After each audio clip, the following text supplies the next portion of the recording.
Welcome to Tales from SYL Ranch Live, and I'm Bill Stone. Tonight on Tales from SYL Ranch, we are going to talk about, of course, the weekly virus statistics for Lancaster County, Nebraska, where I live. We will talk about that communist, fascist, brainwashing, scumbag teacher, Gabriel Gipe, and what it means to you. We will talk about the Afghan surrender and some of the things around that. We will talk about the final solution to the unspecified virus of unknown origin. We will also review Star Trek Lower Decks, What If, very briefly because I don't want to support that stupid genocidal mouse, and Stargirl. And we will also talk about the new stuff from the Darkroom that I have put out there, the Tales from SYL Ranch Darkroom, my second channel. Now, this is, of course, a live stream, so you're free to ask me any question that you might want answered in chat. You can ask me any question, whether it's political, social, the virus whose name I can't mention without risking the video being chopped off or banned on YouTube. You can talk about United States Civil War II, or things pertaining, better yet, because it's the subject I like more, but don't get to do often enough. Science fiction, fantasy, horror, superheroes, and other related genres. I am happy to answer each and every question in as much detail and as truthfully as I can. Now, there are some personal areas that I won't answer questions about, but pretty much anything else is fair game. Now, I will get to as many of my viewers as possible, with the understanding that I don't really want this thing to go much longer than 2 hours. My regular viewers know, about 3 weeks, a month ago, maybe. I've forgotten now. It's been so long. I had a serious problem with my sciatic nerve. Put me flat on my back, and I couldn't even do any live streams for 2 different weeks. So I am sitting here in about 2 hours is about all I can cope with right now in this chair. I wish it could be 3, but unfortunately, it's only 2. So now, to answer the question that nobody asked while we waited for a few more people to trickle in, what are this week's virus statistics for Lancaster County, Nebraska, where I live? As always, I sourced this with the City of Lincoln, Lancaster County Health Department. You can find a link to that in my description box below. Even if you're not particularly interested in Lancaster County, unspecified virus of unknown origin stuff, it's still a cool website. I've seen a lot of different websites for a lot of different states, and this one is put together pretty well. Now, some of my statistics are not the same as the Lincoln Lancaster County Health Department, but this is because I am using a more accurate count of the county's population than they are. They have lowballed it, which makes all the statistics generally look better. I did update this today at 12:37 p.m. in Central Time in Daylight Savings Time. So, as always, because it hasn't changed much on the stuff that I can see, our population in Lancaster County is 324,216. Our deaths this week are up to 270, which is up 4 from last week. Now, this is a good thing because for a couple to 3 weeks, we had a significant uptick. By significant, I mean we had like 10 more, like in 1 week, we got 10 more. Out of the 200 some, but as you'll see as I go through this, that's not entirely accurate in terms of, figuring out what we've got. But in any case, we do have a drop in the uptick, a significant drop in the uptick, and that's a good thing. We also here in Lancaster County now also have mask orders because we had an uptick, and so everybody went nuts, and so we've got mask order that's going to be going until the end of September, but I know this drill. They have done this before. They'll give us a mask order for a month, get to the end of the month, keep the mask order in place. Well, I don't know how that's going to go down this time around. People were pretty pissed off about that the last time around by the time it got there, after we had destroyed the lives and fortunes of basically most of the county. I also like to do a comparison here because for comparison about those numbers at 270 deaths, the number of people who died of heart disease in Lancaster County in 2019 alone was 485. Which means that over the course of this entire pandemic, we have just reached slightly more than half the number of people who died of heart disease in 2019. If the virus, I like to say this, if the virus is a pandemic in Lancaster County, then heart disease is an ongoing disaster. Interestingly enough, I ran into a Karen yesterday. Now, my mask, I can't really show a picture of it. I should have set up a card with it on it. But my mask is a steampunk gas mask that I bought for $10 off of Amazon. I don't know necessarily that it's, the most useful mask in the world, but it covers my mouth, it covers my nose, so my doctor is okay with it. She probably knows exactly how useful those masks really are. But in any case, I was wearing that, and as often happens, people come up to me and they say, hey, cool mask. Can I get a selfie with you? That happens a fair amount. But I like it because it gives me the opportunity to talk about these statistics, because if you listen to our press, they'll have you believe that our death rate is somewhere in the thousands, and it's only 270. Well, I ran into this particular Karen, and she says, oh, nice thing. I like it. And I said, thanks. It's my way of being kind of passive-aggressive, considering that this really isn't a problem. Deer in the headlights look. So I explained to her, it's 270 people who have died out of this.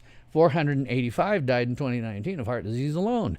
And I said, so if this is a pandemic, if this is terrifying here, 270 deaths, heart disease is an ongoing disaster. And she kind of thought about it and said, yeah, it kind of is.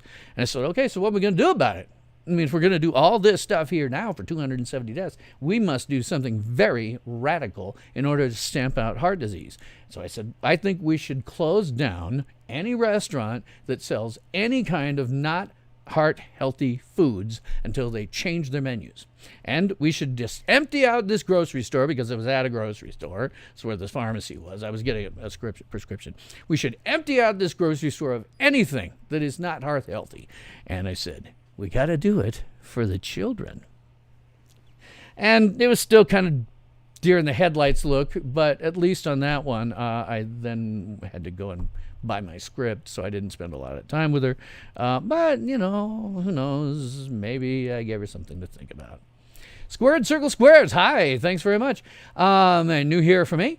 Do you think this Gabe Gripe character was a reefer smoker? I don't know, probably. Lots of people are. It's a generational thing. Everybody in my generation, for the most part, smoked at some point. It's why we have all these states that are legalizing it, because people, when I was growing up, the deal with, we were still like, it was, in high school, they got the, what it was, a DARE program and all that stuff, and Nancy Reagan was real down on it. And we were told it's a gateway drug. If you smoke marijuana, you're going to go on to harder drugs very, very soon, and, it's horrible for you. And then all these people of my generation and later actually tried it and didn't go on to do much, much worse things. So now when, some of our children are taking power, they're looking at this and saying, and as a libertarian, I agree with this, there's really no actual victim here. For me, in order to have a crime, you have to have a victim. And people should have the right to stick stuff in their body. I think you should have the right to inject bleach into your bloodstream. It'll kill you, but I think you have that right, because when you don't, if you say the government has the right to do it, we get this. We got the government telling us, shaming us. We get the government this close to telling us that we must go and take this vaccine. As it is, if you go to New York City, that's exactly what they've done. Got to say, New York City. I said it last week. I'll say it again. The entire population of New York City are nothing but a bunch of sniveling cowards. You should never, ever have allowed this to happen. I guess it's because you have no guns. You're cowards. The entire population of New York City is cowards to allow them to do what they did. Hey, Jeanette, nice good evening to you as well. I'll see if I can finish this up, because I know you have to go. But in terms of this guy being smoking weed, I would have to say yes, he's the right age, and, he looks it. I don't know for sure, but that would be my guess. I don't think that's what caused him to become a complete scumbag, though. That's another thing. And I'm going to talk about that shortly, as soon as I get done with my virus stats, in fact. Squared Circle Squares, you probably know, so you don't know. I do these virus stats every week, partly because it gives me a chance to let some people trickle into the stream, and also because I do have a couple of local viewers who like to hear what it is. So anyway, back to this thing. The total number of confirmed cases of this unspecified virus of unknown origin in Lancaster County is now at 35,680, which is up 812 from last week. Now, again, this is not a good thing that it's up, and we had been at a point where it was 0. But this is still a lowering of this nasty spike that we got over the course of a couple of 3 weeks. The number of positive cases classified as recovered is now at 31,268. Yeah, I know you catch me on demand, but regardless, I've now got some extra viewers in here, and they probably want to see me go full Howard Beale, which is certainly a possibility on this. But the recovered cases is 31,268. That is up 54 from last week. It's always a good thing when it goes up because it means more people have fully recovered. Now, I don't actually know what this classification means. I don't know. But given that there are only 270 deaths, if you run the numbers on this, that really leaves about 4,142 people in some sort of Schrodinger's cat-style limbo where they exist both as simultaneously alive and dead. However, it is unfortunately 754 more people than last week who are simultaneously alive and dead. The total number of completed vaccinations in Lancaster County is 182,446, which is up 2,175 from last week. This number is essentially level. We get about 2,000-ish every week, and it's been that way for a long time. Percentage of the population that has now been vaccinated is at 56.273%, which is up 0.665% from last week. This is also another statistics that's leveled off to near statistical insignificance. Deaths as a percentage of confirmed cases is now at 0.757, which is down nicely to 0.005% from last week. Statistically identical for months now. Deaths as a percentage of the population is now at 0.0833%, up 0.0126% from last week. Essentially, the statistic has been completely, the same for who knows, Squared Circle Squares, you would clock him in the jaw if you saw him on the street. Sweet chin music, lights out. I'm going to talk about stuff that we can do with him that would actually have a far more negative effect than that. And hi, Drop a Tooth, how you going? Yes, I know you're still under lockdown, and I was reading where you may be required, at least part of Australia, Drop a Tooth is from Australia, you may be required to download an app that requires you to tell them your location? That's insanity. Drop 2 says, go full Howard Beale. Well, I might. I don't know for sure this time around. I never plan to do these kind of things. Sometimes the spirit just moves me. Anyway, the total interesting thing here, I don't have it up on my thing because it just get too messy. It's kind of already messy. But the total number of tests given in Lancaster County is 672,683, which is up 5,733 from last week. And remember, our population is only about 324,000, which means that figure, more tests, double the number of tests have been given than there are people in my county. The total number of individuals who have been tested, discrete individuals, is 207,870, which is up 2,844 from last week, which means that 64.114% of the county has been tested. Interesting thing, again, if you run a little math on this, each of the 2,844 newly tested individuals was tested an average of 5.536%. Now, last week it was crazy. The math ran out to 9.655%, 9 times on average. An average is taking the number. So that meant a whole bunch of people got a whole bunch of tests, and a bunch of other people didn't. They only got 2 or 3. But having 5 at least makes more sense. That's saying, okay, we've got some people who probably got 2, some people who got a bunch more, so at least this figure makes more sense than last week.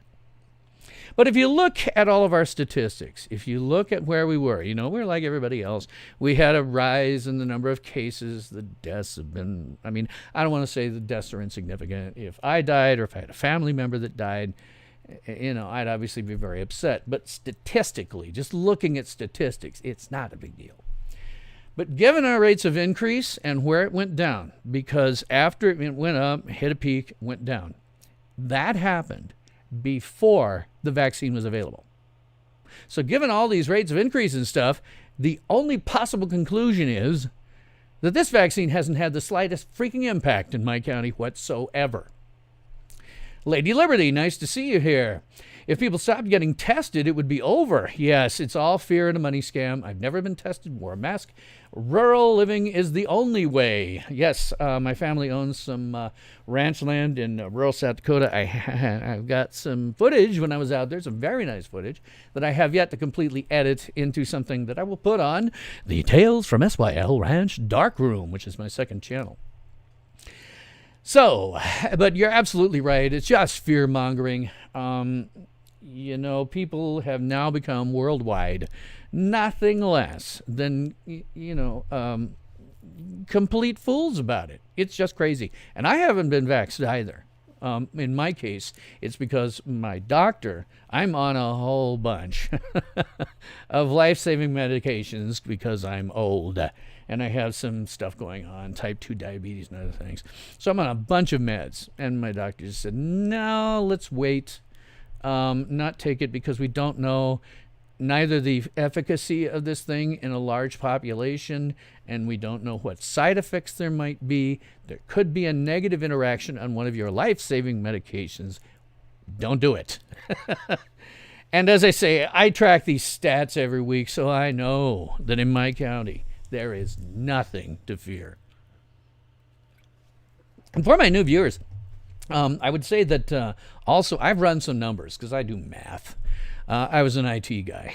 I do math, and I've run some numbers, and it's just a hypothesis at this point. This is something for doctoral candidates in immunology or something to take up and get their doctorate on. But when I've run the numbers, it appears that the 2 major infection vectors, that is, how can you get this, are 2 different things. Population density, which makes perfect sense. A lot of people packed together, breathing the same air. But the other one is proximity to seawater. The closer you are to an ocean, the worse it is, even for small towns and low population. The farther you get away from it, within 150 miles or so, the stats drop off to the ones that I have. So those are the stuff for this week's Lancaster County virus statistics.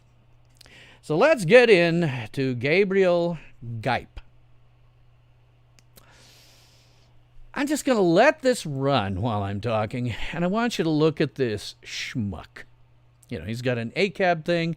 This is an Antifa T-shirt he's wearing. I suspect his entire wardrobe is, fascist, communist nonsense. There's a hammer and sickle. Just wait a minute. There's a great one. It's from the thumbnail for this video, but you don't see it very well from him because of the sizing and the way I do my stuff. This guy is horrifying. Lady Liberty says, I've never been vaccinated for anything, not one thing. No one in my family has. This is one I wanted to point out. This guy has a tattoo of a hammer and sickle. And, of course, he's got a negative Trump thing. It's ridiculous. Anyway, I've been vaccinated for lots of stuff. I think, personally, that there's lots of vaccinations that have been out there for a long time. For polio and mumps and now chicken pox. I got chicken pox and it sucked. My children never did. I'm not somebody who is really against vaccines. I am against this particular one because it bypassed a lot of the science, a lot of the research that was necessary because it was a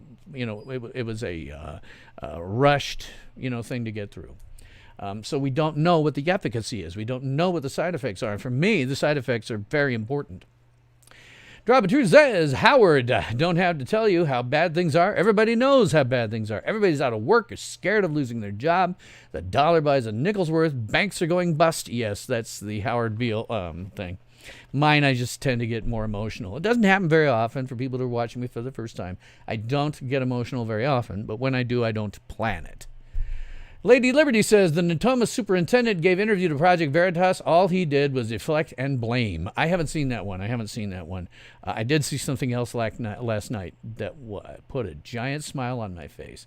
And it's the reason that the subtitle on this thing is A New Hope.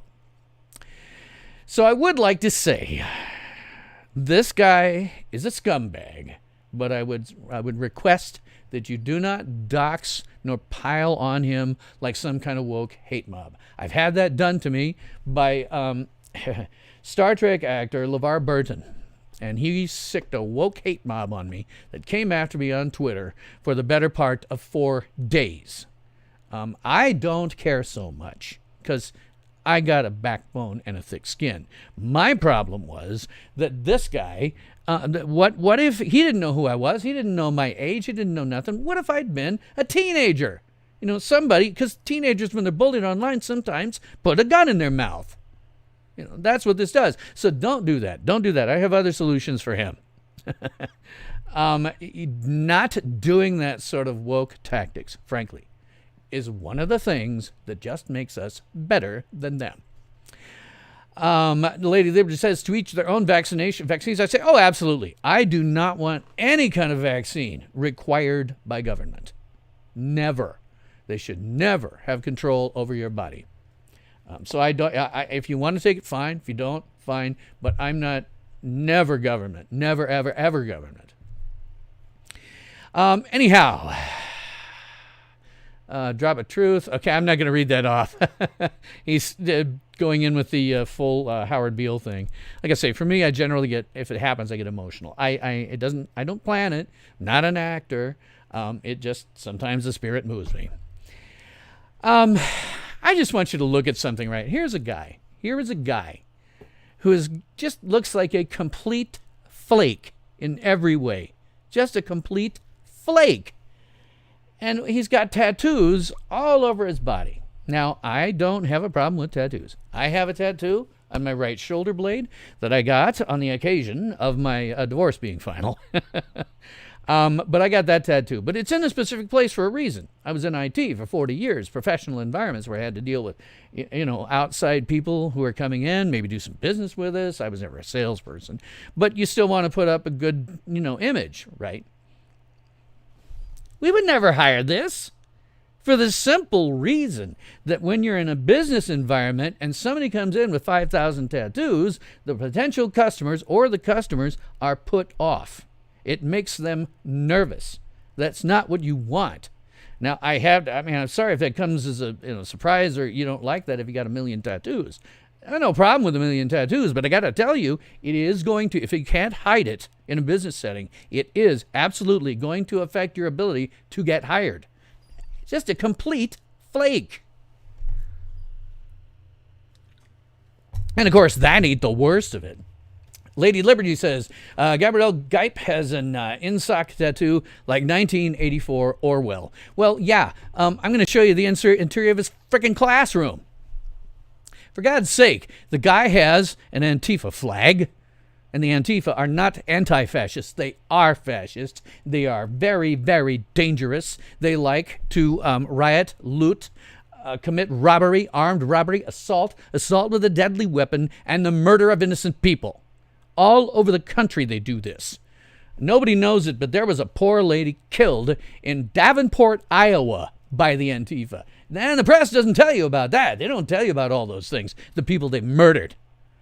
But this is what he likes.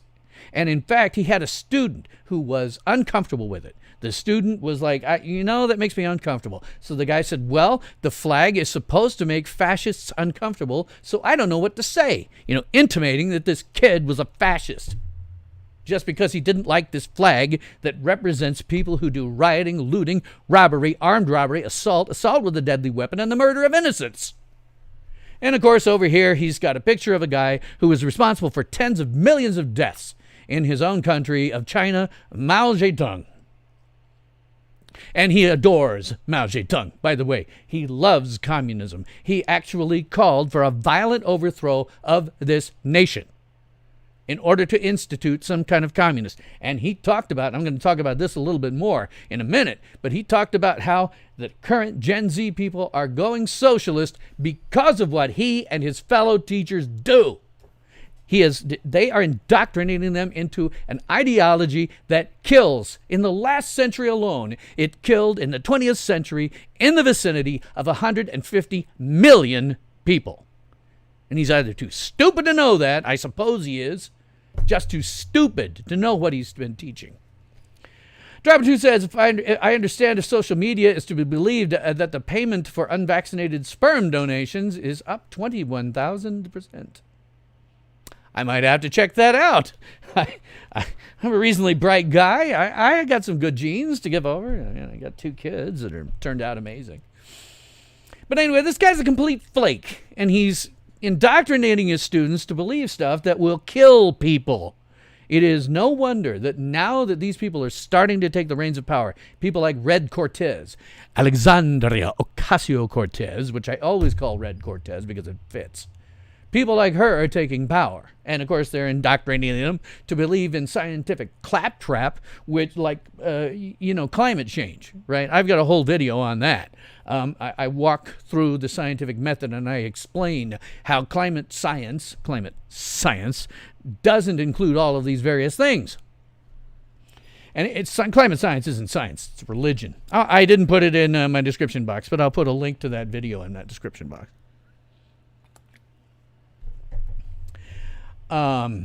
Lady Liberty is saying unvaxxed are being told they can't give blood as of yet. I am going to talk about that in terms of the final solution for the unclean like us. Anyway, I was going to read from the Project Veritas news article on the website about this, but unfortunately, just before I started this, I got a Windows update. An Explorer is hosed. I have no lower bar. I'm having to start programs by running them out of the command prompt window. So it just kind of sucks. Anyway, I was going to read it, but the practical upshot is they put a camera on him, they get a microphone just like they always do. And he came out and just totally said everything that he wants to do, how he wants to indoctrinate these children, how he is indoctrinating these children, how he puts out Antifa and leftist events. And if they go to them and they take pictures and write a paper afterwards, then they can get extra credit. But he doesn't do that for anything on the other side or libertarian or anything like that. Jeanette says they don't track vaxxed or not for blood donations yet. Well, whenever it comes up, I lie. And if it turns out that I ever need a piece of paper that says I've been vaxxed, I am an excellent forger. Anyway, what happened last night, because I was watching this, and my regular viewers know, I have been in and around education my whole life. My mother was a teacher for a while. I taught IT at the college level at the place that shall not be named. Although if after this is over you want me to name it and talk about it, I will. But they had a school board meeting last night. Oh, God. That was a thing of beauty. I watched it on one of the things that I always like to say. Nothing you see in the press is real. Just an aside for the new viewers. I have a ongoing challenge, an open challenge to anyone. Provide me with any news article from any source about any topic, and it kind of needs to be a website one so I can put it up next to me and talk about it. But if you give me, one of those, any article, I will not read it in advance. I'll make a card for it so I can stick it up here next to me, but I won't read it. And I will walk through live on the show, showing my methods and how what you're seeing is one of 3 things. The event being reported never happened, the event being reported didn't happen as reported, or that when you strip away a slick interface, emotionally loaded language, and opinion, you wind up with very few facts indeed. Lady Liberty says, I don't give blood. I actually haven't seen a doctor in about 14 years. You're Rh negative, so you don't like to be tracked more than necessary. Good for you. I'm glad you handed out that way. Unfortunately, my family has a history of lower back arthritis. Guess what? I got it. And I'm type 2 diabetic, so I go in every 3 months just to check my stuff. Drop 2 says Gabriel Gipe rather has the physiology of a transgender of F2M. Yeah. Strange shaped pectorals, slim shoulders, V-shaped clavicles, oval head, lots of tattoos to cover up surgery scars. He could be wrong. I don't know. I don't know why he's got this, but regardless, he just looks like a total flake. One look, anyways, I've worked, and they would say, okay, thank you for coming. We will certainly consider your resume. Throw it into the circular file. Anyhow, this school board meeting was a thing of beauty because I've been in and around education so long, and I have seen personally, I'll talk about that in a minute, I've seen personally, how bad it is. I have an entire video series on America's broken schools. When I'm done, I'll link to that in my description box. It's bad. It's really, really bad. And I've generally sort of said, well, there isn't a hell of a lot we can do about it because parents have to get involved. Really involved, way more involved. You need to be on top of this stuff every single day.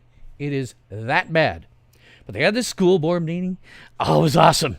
School board was up there on some freaking dais stuff, and they had, I don't know how many, and as somebody who's really critical to press, I don't want to guess, I don't want to estimate, but it was over 100. I wouldn't even be surprised if it was 150. It was standing room only in that place. And they got some people to come up who were really, really forceful. Not just about this guy. Because he says in his interview, he says that there are other people at the school doing the exact same thing. There's more than one. And that doesn't surprise me. Having been in and around education, it doesn't surprise me in the slightest. So these guys went off on everybody. They went off on the school board. They went off on the schools. And I think that's perfectly reasonable. Some of them had some really choice words for them. I suggest you go onto YouTube because I can't link to everything. And look up, I've forgotten what the name of that is. You can probably just look up Gabriel Gipe and school board and find them. Oh, my God. Thing of beauty. Just came down on them like a ton of bricks. And I'm like, this is what I want to see. This is what I want to see. This actually gives me some hope that we might fix this crap at some point. Something that's been going downhill steadily for the last 100 years.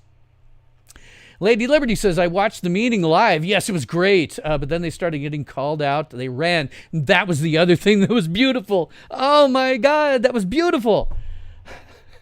They're like, we're going to take a break, the school board did, and then they left. They slunk out the back door. And I think that sucks, but at the same time, I think that was awesome because it really pissed off the people that had come. They came to speak their mind, and then they left. I thought that was just like, okay, good, guys. You have just pissed everybody off. Drop 2 says, I should talk about the new abortion regulations in New Zealand. You can now get a government-sanctioned abortion up to birth for any reason whatsoever. I'm not really up on that one so much, and I haven't researched it, so I can't really talk about that. I can more talk about the Texas ones if you want, but not so much other countries. My general feeling is, for the most part, I try to stay out of the affairs of other countries because I don't think I'm necessarily qualified to talk about it. I don't live there. I don't know the culture. I don't know anything about it. Certainly that seems like craziness. I'll give you that. But for the most part, I figure I've got enough problems in my own country.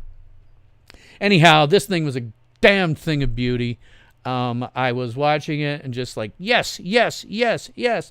And the guy that I was watching that was live streaming it, when they found out that those guys had just slipped out and ran, oh man, that whole crowd was so angry. And I love to see that. The angrier the better, because it means they're going to be more and more involved in their children. Good for you.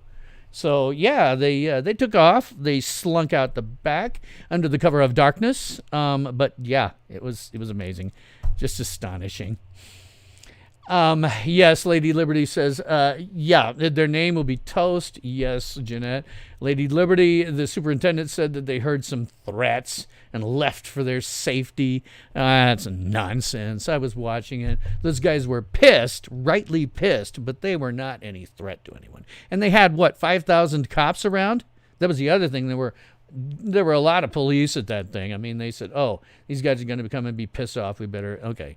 But nothing happened, nor was there ever going to be anything happening. This was just an excuse for why they slipped out the back rather than have people continually haranguing them correctly. So I think there's some hope. For the first time in a long time, I think there might be some hope. It's going to take some work, a lot of work, to fix this. Because it's not just that school district. It is every school district throughout the entire country. They start in kindergarten trying to indoctrinate. I'll talk about that a bit more in a second. Yeah, you had 9 cops? Okay. Thomas has been posting as victims all day. I know victims. They just got yelled at. Freaking snowflakes. 9 cops. Okay, I wasn't counting it. I just was watching other things, and I usually try to find that stuff. But I was watching other things and seeing these police around, and I thought, well, I guess I can understand calling them, but there was no real risk. Those guys just slunk out the back because they're cowards. Anyway, after seeing all this, and knowing that it's not just there, it is everywhere, and I know this from having taught at the college level, I got inspired. I said to myself, this has got to end. I mean, I don't think I can end it necessarily, but I found out when the next school board meeting is, and I am going to show up, and I'm going to ask for something. I'm going to ask for permission to go to every single classroom in the district, which includes 3 major high schools, because we're, a population of 324,000, 3 major high schools, a whole bunch of middle schools, and I don't know how many grade schools. But I'm going to ask, and I don't expect to be given it, but in the harshest terms I can, I'm going to ask to be given permission to at any time walk into any of those classrooms, audit the class, and maybe even give the teachers a test. Because the real problem is a number of different problems in terms of this, but the real problem is for the last 100 years, our education has been going down and down and down and down.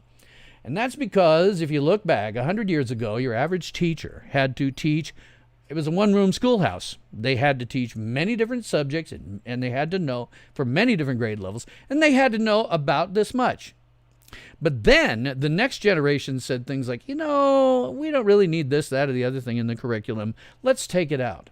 That caused that generation, the one that they took it out for, to be less educated. And then those guys came in and they said, well, there's some stuff we really don't need. Let's take it out of the curriculum. So the next generation only got this much education.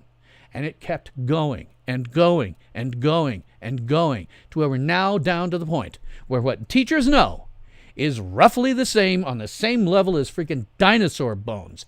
The teachers know nothing, and so they cannot teach anything to anyone. They don't know anything. And that's why I would love to give them tests. Like go into 3rd grade English and say, okay, I'm going to give you a test. Please diagram these sentences. Like they'd be able to do that. They haven't the slightest clue how to diagram sentences. Or in a math, a thing, I would walk in and to give what is an appropriate amount of level of knowledge for a specific grade in math, hand it to them, and I bet they won't be able to do it. They don't know anything, and so they cannot teach anything. Lady Liberty says, when I went to school, we learned how to shoot a rifle. Yes, they didn't have shooting in school where I was, but Cub Scouts, Boy Scouts, I remember, going down and they have a park. I guess it's 40 or so miles from here, and people who do overnights there as Boy Scouts, and we at the time, there was a range. We used to shoot 22 rifles all the time. Pledge allegiance every day and got whooped by the principal. You turned out just fine. Oh, we read, wrote, and learned math. Yes. Yeah, that's absolutely true. I mean, My generation got a much worse education than my parents. My grandparents, my grandmother, when my father got his doctorate, that was at a time when it still meant something, still meant original research of some kind. When he got his doctorate, it was very damned difficult. It was really difficult. Even getting a bachelor's degree was very difficult. And so they got a much better education than I did. My grandmother often said, because my father was the first one in their family to go to college, big deal. And so my grandmother always used to say, I could never go to college. And towards the end of her life, I'm like, yes, you could. You could go to college with what you learned in a one-room schoolhouse and kill. You would get A's on every single subject, no matter what your major wanted to be. And because that's the truth. It has been a long slide down. Drop 2 says the leftist Marxists took control of the schools via the Frankfurt School in Germany in 1929. And they came to the U.S. Yes, that's something else I'm about to talk about. Not how they got here, but what they're doing. Lady Liberty says, I'm a retired attorney now. That education worked just fine. I also came here from Italy. Oh, okay. Awesome. At 4 and had to learn English in 5 months. People are weak now. Yeah. Oh, man. English in 5 months. Man. I'm pretty fluent in French, and that's because I started learning it in 5th grade. But that was, by the way, at a very expensive prep school that was actually very difficult. They sent us home with hours of homework every night. Average school kid today, I don't know if they have homework, but it's certainly not hours. It's certainly not doing complicated math. It's certainly not writing reports. Lady Edward says, we had hunter's safety. Yes, so we learned about guns. Yes, so that's the right way to do it. That's the right way to do it. And today we have nothing but hoplophobes. That's a technical term for people that are afraid of guns. Drop of Truth says we also had Christian Bible classes in primary schools in the 70s. The Judeo-Christian Bible was removed from U.S. schools around 1962 in most states, the Bible Belt being an exception. Well, I'm in the Bible Belt. It's gone now. And also Lady Liberty in terms of, doing the Pledge of Allegiance in schools. In general, I'm not necessarily in favor of that, but under these circumstances where we have multiple generations being taught to hate the United States, yes, we should put that in. And we should also have schools very early, like 1st or 2nd grade, get the history of how the Star-Spangled Banner was written, because it's amazing. It's really, really amazing. And most people, not most, nobody coming out of a school now, whether it's K through 12 or college, knows that story. What they don't know would just about fill the Grand Canyon. Lady Liberty says, I had a prayer every day for 3 minutes at school. Didn't matter the religion, you just did it. Yes, I went to that prep school that I went to for several years. Excuse me. It was a parochial school. It wasn't Catholic. It was some kind of, I don't remember which denomination. But we had a whole building that was a chapel. We went there every Wednesday, and we had prayers. I don't necessarily think that's appropriate in a public school. I don't know. I'm kind of two minds about it. But in either case, I don't think there's anything wrong with that sort of thing. One of the things that we had, and you probably did too, were posture classes. Not posture classes, but posture. I will never forget walking around with one of those little baskets on my head in a line with a whole bunch of other people while we walked around the classroom. I don't think that would be a bad thing. Take a look at the average person today, and it strikes me particularly with women. There's one thing to look ladylike, and they pretty much look slut-like. Sorry to have to slut shame, but hey, I will.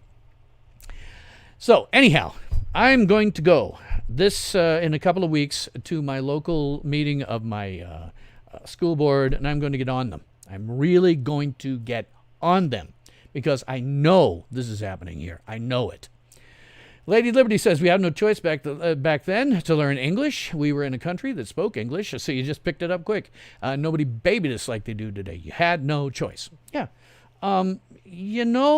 Kids are capable. Clearly, we can see it historically. Kids are capable of learning much, much, much more and much, much earlier than we are teaching them now.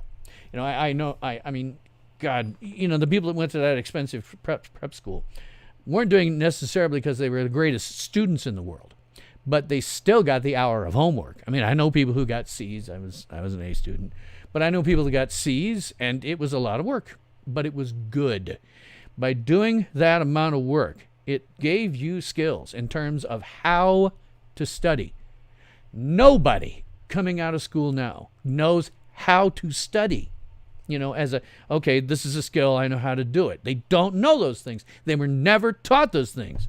But being forced to do it means that you will learn it, and it is a great thing for later in life. It gives you a work ethic. It gives you an idea about, how to do these things. I mean, in my field, IT, God, it requires an incredible work ethic because you have to be like I was, on call 24/7, 365 for 20 years.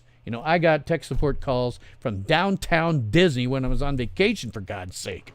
But it taught me, having to do that amount of work, it said, okay, I'm ready for that kind of work in my, life as an IT guy and make more money because of it.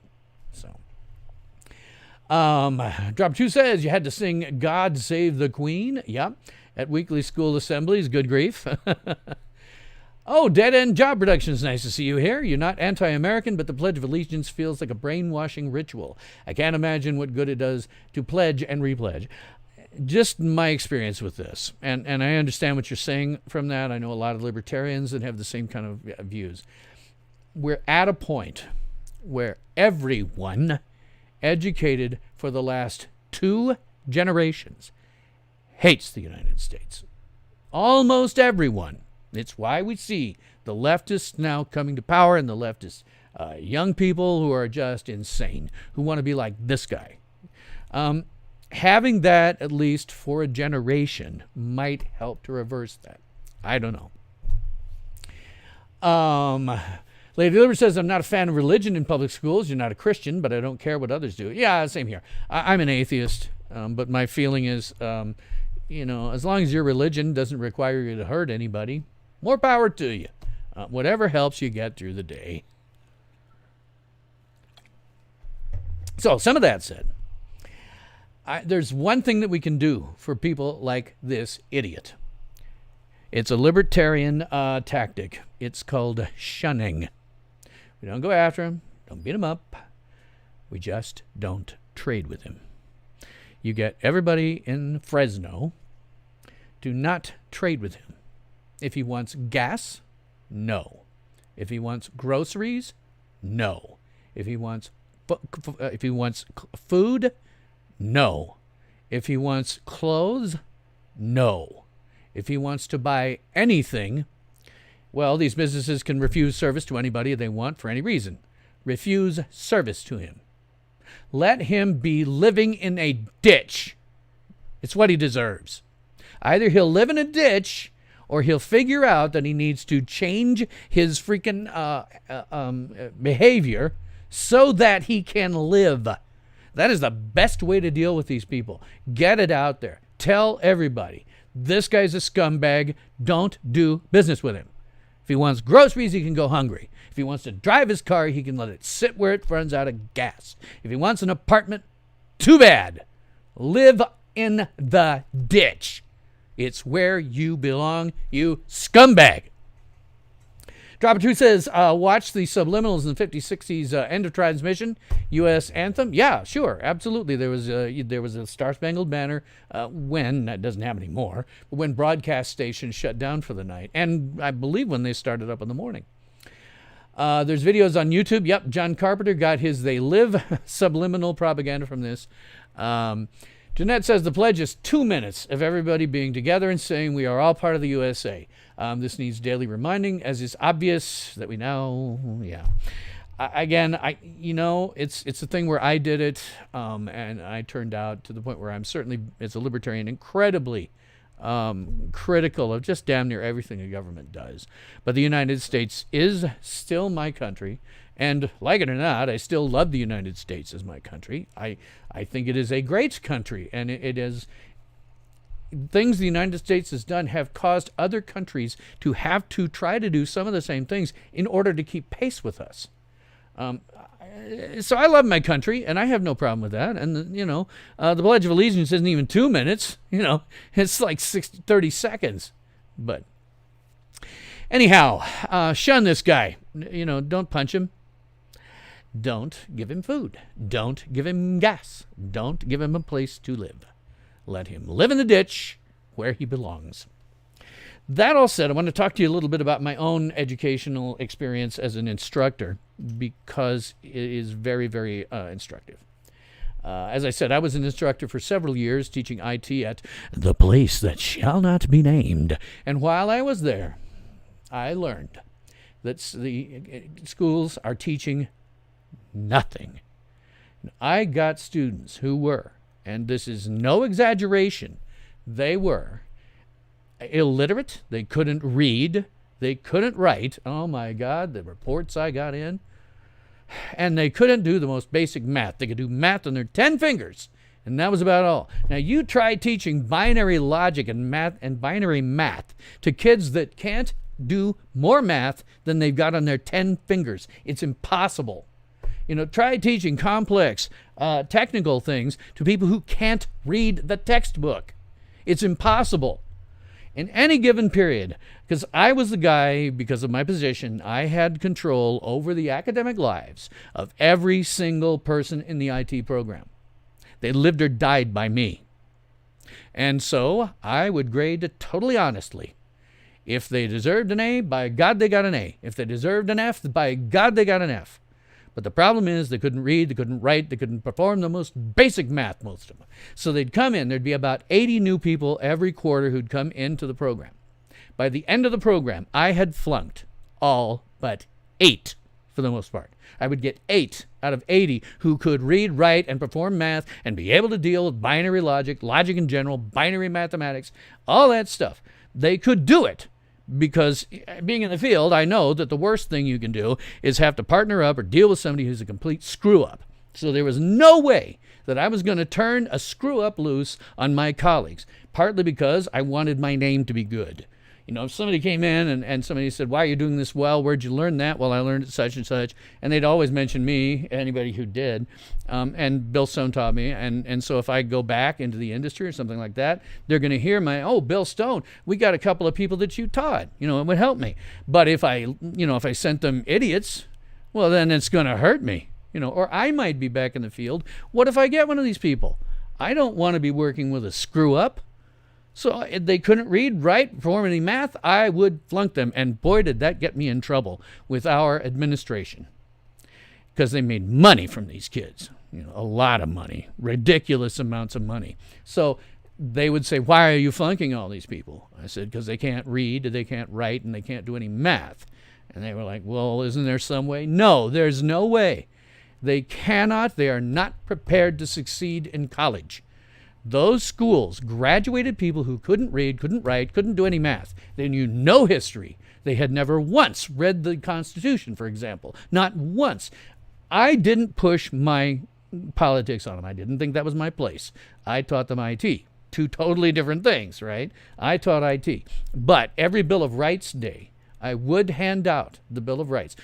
No statements about it, just hand it out. Those who could read, the first time they had ever seen it. They know nothing. And it's not their fault that they're this ignorant. It's the school's fault. They're horrible. I can't think, if you learn to read, if you learn to write, if you learn to do any advanced mathematics in schools today, you did it not because of the system. You did it in spite of the system. Mostly the people that do well are the really bright ones. People who are bright in the first place, that would be A students otherwise, that say, hey, this is too easy. This is nothing. I can go out and do some other stuff. Some of the kids who would come into me were really good at computers by then because they'd spent a lot of time doing it. Why? Because they didn't actually get any instruction or training in anything from the schools they went to. It is that bad. Our students, it is not a question anymore. There's a book written in the 70s, why Johnny can't read. Well, it's gone way beyond that.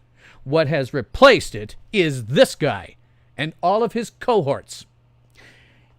The entire teaching population, from kindergarten all the way through the doctoral level at any college, is filled with nothing but leftists, communists, fascists, and people who like him who would like to see the United States overthrown. Every single one. There may be one or two exceptions, but if you look statistically, they're going to be insignificant. The number of leftists in this field is approximately, statistically, 100%. That's all. And that's why our students are coming out as total leftists, as total communists, as people who will, in fact, riot, loot, arson, commit arson, robbery, armed robbery, assault with a deadly weapon, and the murder of innocents. And they think it's okay. They know nothing. These kids who are going around and saying that Columbus was a bad person, guess what? He wasn't. But they were taught that. They were taught that Columbus is horrible. The United States is very, very unfair. Blah, blah, blah, blah. They were formally taught that because what these guys have substituted for education, because they know nothing themselves. Obviously, if this schmuck can be a fan of Mao Zedong, who was somebody who, over the course of time, killed millions, tens of millions of Chinese with either directly or because of his policies. A lot of them starved to death. These are the guys that are doing it. There are nothing but these people. And I get it. I've been a part of 3 different professions in my lifetime. IT is the biggest one, obviously. I spent 40 years in that one. I'm retired too by now, Lady Liberty. But I've been in 3 different ones. IT was the biggest one, of course. It's where I made my money. And IT, because different professions attract different personality types. IT tends to attract people who are introverts, who really like working more on machines than they do dealing with people. But then there was my grandparents, and they were cattle ranchers out in extremely rural South Dakota. And, that type of thing attracts a totally different personality type. Totally different. And then, a long time ago, in a galaxy far, far away, I was once an actor. Not a very well-paid one, not a very good one, or I would have stayed with it. But that attracts leftists as well. Nobody in that field, with a few exceptions. And they're the big names, right? Tom Selleck, right? Those are one of the few that actually made it that are, not leftists. But, they have to watch what they're saying. Lots of people who are not leftists don't get hired precisely because they are not leftists. It happens all the time. That's what that thing attracts. And they don't know anything. They have no skills to teach. And all they are is extraordinary leftists, and they think that they should use their positions to completely change the minds of our children. Teach them nothing, while simultaneously nothing but 13 years of indoctrination in K through 12, and then another 4 years of indoctrination in college for a bachelor's, and then another 2 to 4 years of indoctrination to get your master's, and then another 4 years to get a doctorate. It is all indoctrination from beginning to end. It has to stop. If we are going to survive as a people, if civilization itself is going to survive, it needs to stop. Preferably, 40, 50 years ago. Drop a truth saying, my daughter's primary and high school curriculum at private school in Brazil is vastly more extensive than the U.S., U.K., and Australia today. She also speaks 3 languages fluently, and she's studying engineering now. Good for her. Awesome. That's great. Engineering, tough field. I couldn't have done that. Drop a truth says I can speak with her on world history, and she knows what I'm talking about. Yeah. I walked out of college. I walked out of college And they didn't teach me any real world history. I mean, you'd touch on things, World War II, Vietnam War, but you didn't get anything that was very in-depth. I learned about World War II far more in-depth afterwards, supplanting my education by reading myself. Same thing, with other world history. I still don't know as much as I should about Chinese history. There's something I should look at. Robert Soon saying Mao Zedong killed less than 60 million people via culling, greater than rather, than culling and starvation. Some have said as many as 80 million. Yes, tens of millions. Like I say, the last century alone, this guy's ideology killed about 150 million people. Made Hitler look like a piker. Anyway, this has got to stop. With our schools, it just got to stop. I have, again, a series on this where I talk about how the system is broken, because I've seen it. I talk about what the effects of the broken system are, like this. And then I talk about how you could change it. I think, in the United States, you need to fire every single teacher currently working. Fire all of their administrative staff. Kick them to the curb. They don't know anything, and they are indoctrinating your children for at least 13 years into an ideology that, if implemented, see, in the United States, right, if you screw around with our agricultural output, and I know something about this because of where I live and all that, we feed in the U.S. at least, maybe more, 1 billion people. Just the Green New Deal, as they've talked about it, would cut agricultural productivity in this country 25 to 50%, and billions, including the United States, would starve. That's what this guy would have happen, and he's too stupid to know it. Marshall says collectivists are responsible for more deaths than any other group on the planet. Absolutely. Just look at Venezuela. Once a great country not even that long ago. Now they got socialism. They stand in line for bread, try to get out, get beaten, etc., etc. You can look it up. So if you're a parent and you're within the sound of my voice, I am here to tell you, take your kid out of school right now. Don't let them go to school another day. Take them out and homeschool them.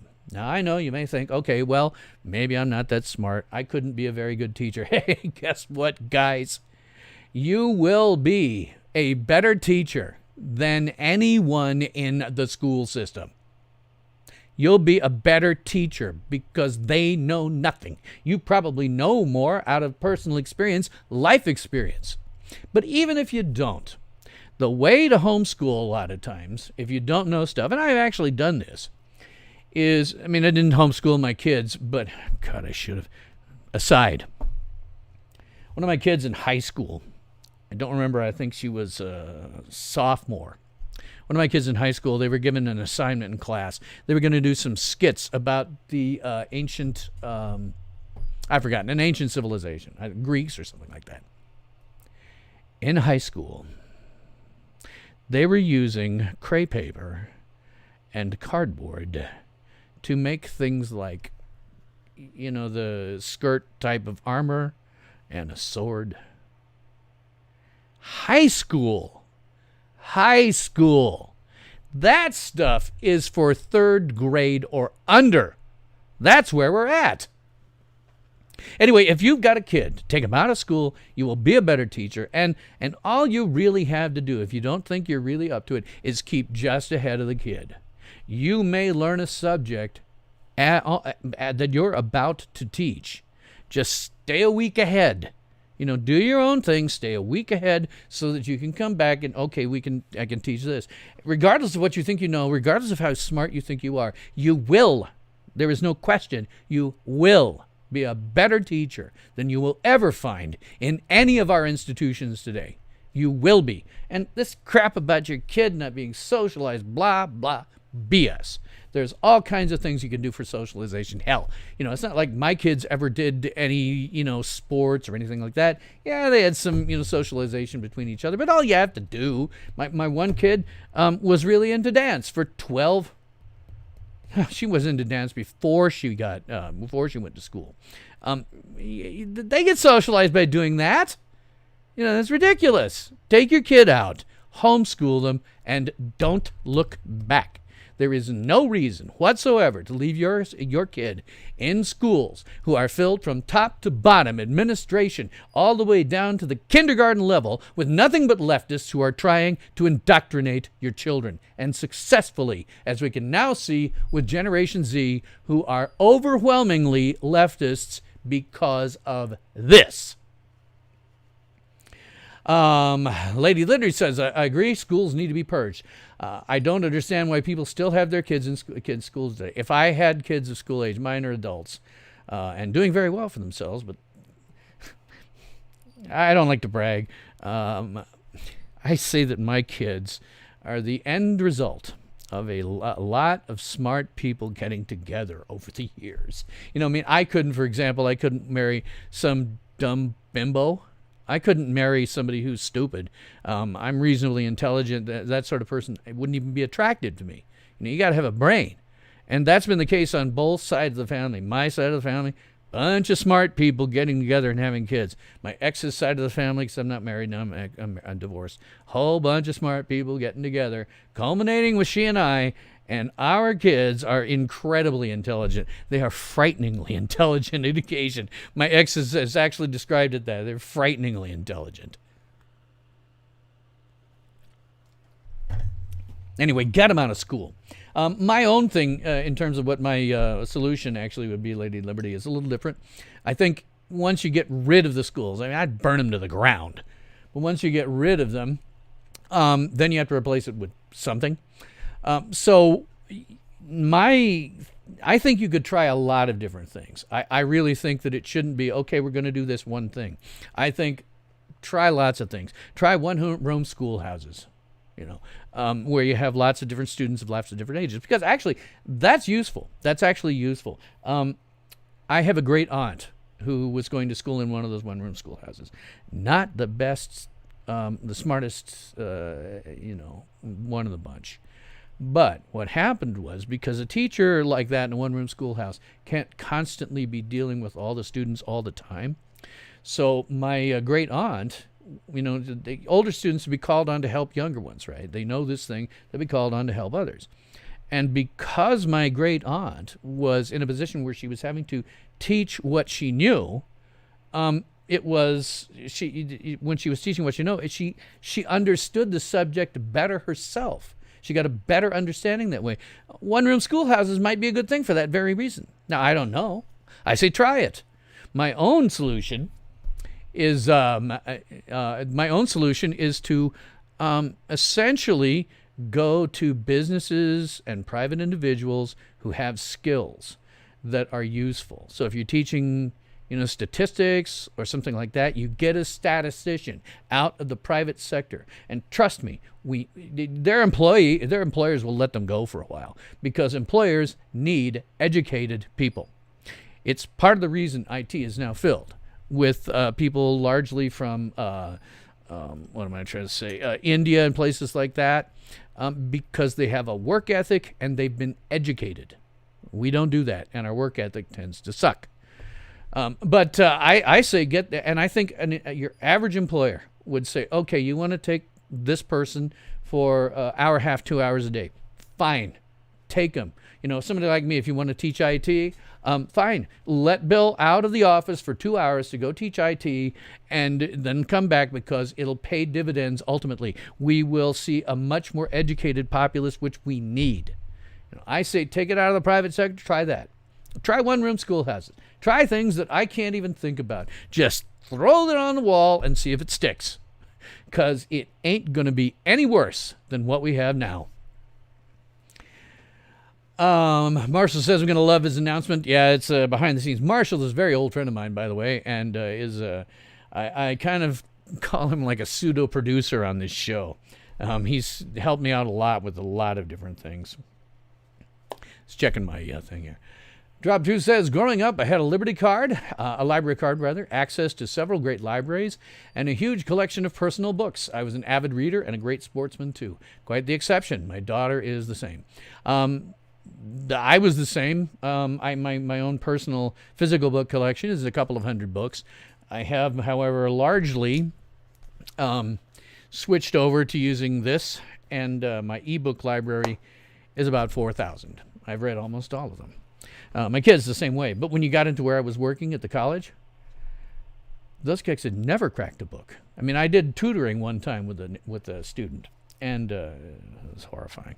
But, you know, the individual had, we went to places in the, not like it was homework. You know, we went to the places in the homework, and it would ask this or that thing.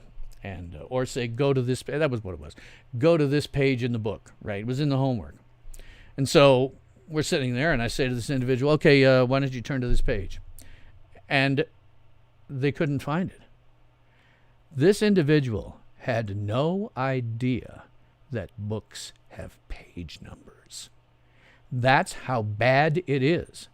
They will graduate people who have never once, not even for class, cracked a single book, because that's the only way that you can walk out of kindergarten without knowing that books have pages. I don't even remember. That's the first thing you learn. But these kids never crack a book, not once. But yeah, we used to go to the library. My family, we used to go to the library like weekly. I don't know, man. I mean, I read all the science fiction that was in the library that way. Big chunk of stuff that was science fiction. I read it all that way. I now have copies in my ebook library because of the high seas. But anyway, take your kid out, homeschool them. You can't possibly do any worse. Raise every school and university to the ground. Fire everyone that previously was employed there, and try something new. This doesn't work. We get this. And more like him. More and more and more. All they do all day long is indoctrinate your children. Drop it through is asking what has Marshall got in it. Well, it's confidential. He hasn't even told me. Just said he was going to have a big announcement next week. I know he's been working on some very interesting things. So, why does he look like so much like Carlos Maza? I don't know. He's just a flake. He's a complete flake. Obviously, so when it goes by, look at the sunglasses he's wearing. Maybe I'll watch for it here. He's got a pair of sunglasses because Project Veritas stopped him outside. Look at it. Yeah, there it is. What? What? I've never worn a pair of sunglasses like that in my life. It's like too feminine. Never. I don't think I know why he looks like Carlos Maza. He's just a nut bar. He really is just obviously a flake. And there he is with his hammer and sickle tattoo. So I don't have a hell of a lot else to say about that. Aside from, yay, the school district, the people, the parents in the school district in Fresno, California. Mwah, beautiful, beautiful thing. Show up again and do the exact same thing. Because this guy has said there's more like him at his own school. And I don't doubt it. So, I got other things to talk about. The Afghan surrender. I don't like to call it a pullout. It wasn't. It was a surrender. And it's nightmare. It's a nightmare. I mean, we left Americans behind. We left American collaborators behind. And I don't know how many. I don't know that there will ever be an accurate count, because to give an accurate count would to make President Biden look very, very bad. Not that he doesn't look bad already. Sherry Odegaard, nice to see you. You're a conservative and a public high school teacher. Well, glad to see that. I bet you know a lot of leftists.